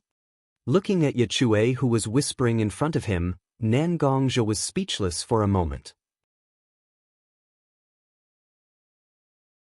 Please, I'm a ninja. Although I'm not a traditional ninja who practices chakra, I'm still very smart. Even if you whisper, I can still hear you, okay? It's okay. Ro will definitely not be obedient to you, Yabuki. Nangongja comforted Yechue, who was standing in front of him. Yechue nodded slightly, indicating that she thought so too. But Nangongja's next sentence made Yechue go crazy. After all, when she told you, Yabuki, she had to be prepared for you to leak it to me. After listening to Nangongja's words, Yechue instantly raised the basket in her hand and threw it at Nangongja. Meanwhile, Nangongja was also flustered as he caught the basket that Yabo had thrown at him. You really haven't changed at all. You've grown a lot, but your personality is still so bad. Yechue said, but there was no anger in her eyes. Instead, there was a little bit of nostalgia. At that time, she was very young, and Nangongja was just a little kid. That was how they joked around with each other. How long had it been, and the young boy of the past had become a handsome young man. And she was already a wife, and even the mother of a child. Time really flies, Yechue couldn't help but sigh. Although time has changed, some things will not change. The feelings between people, no matter how time washes away, will still stay deep in everyone's heart. Nangongja seemed to see that Yechue was a little sad, so he walked forward and handed the basket in his hand to Yechue. He patted the shoulder of the little sister who was originally taller than him. I didn't expect such words to come out of your mouth at all. After listening to Nangongja's words, Yechue raised her head and looked at Nangongja, who was standing beside her, with a little surprise. I say, what kind of image do I have in front of you? Nangongja said with a little embarrassment. In my eyes, you are trying your best to pretend to be a mature and astute person, but you can't let go of your mental cleanliness at all. He's a very, very tired person. Yechue said, but Nangongja, who was standing next to her, was a little stunned. After being stunned for a long time, he could only shake his head and laugh at himself. I didn't expect that Yabuki could see through me so much. It seems that a person like me is really not suitable to be a real ninja. Even Yabuki can easily see through me. Yechue was a little indifferent, shook her head and wanted to rub Nangongja's head like before. But she found that she was a little short, so she could only tiptoe slightly and try to reach out and touch Nangongja's head. What's wrong with it? A qualified ninja means that he will have some shortcomings in human nature. Being a complete person was much better than being a complete tool, right? If I can choose, I would rather let Sakura follow a master like you. Nangongja hasn't been touched for a long time. When he was touched by Yechue, he was a little shy, but Yechue's words went into Nangongja's heart. Indeed, there are many excellent ninjas among the people Nangongzhi came in contact with. However, Nangongzhi always felt that there was something strange about these people. Listening to Yachue's words, Nangongzhi seemed to have been enlightened. Nangongzhi understood what was going on with these people. You're tuning in to the Wandering Hero YouTube channel. Don't forget to subscribe and join us on this journey to catch the most captivating stories.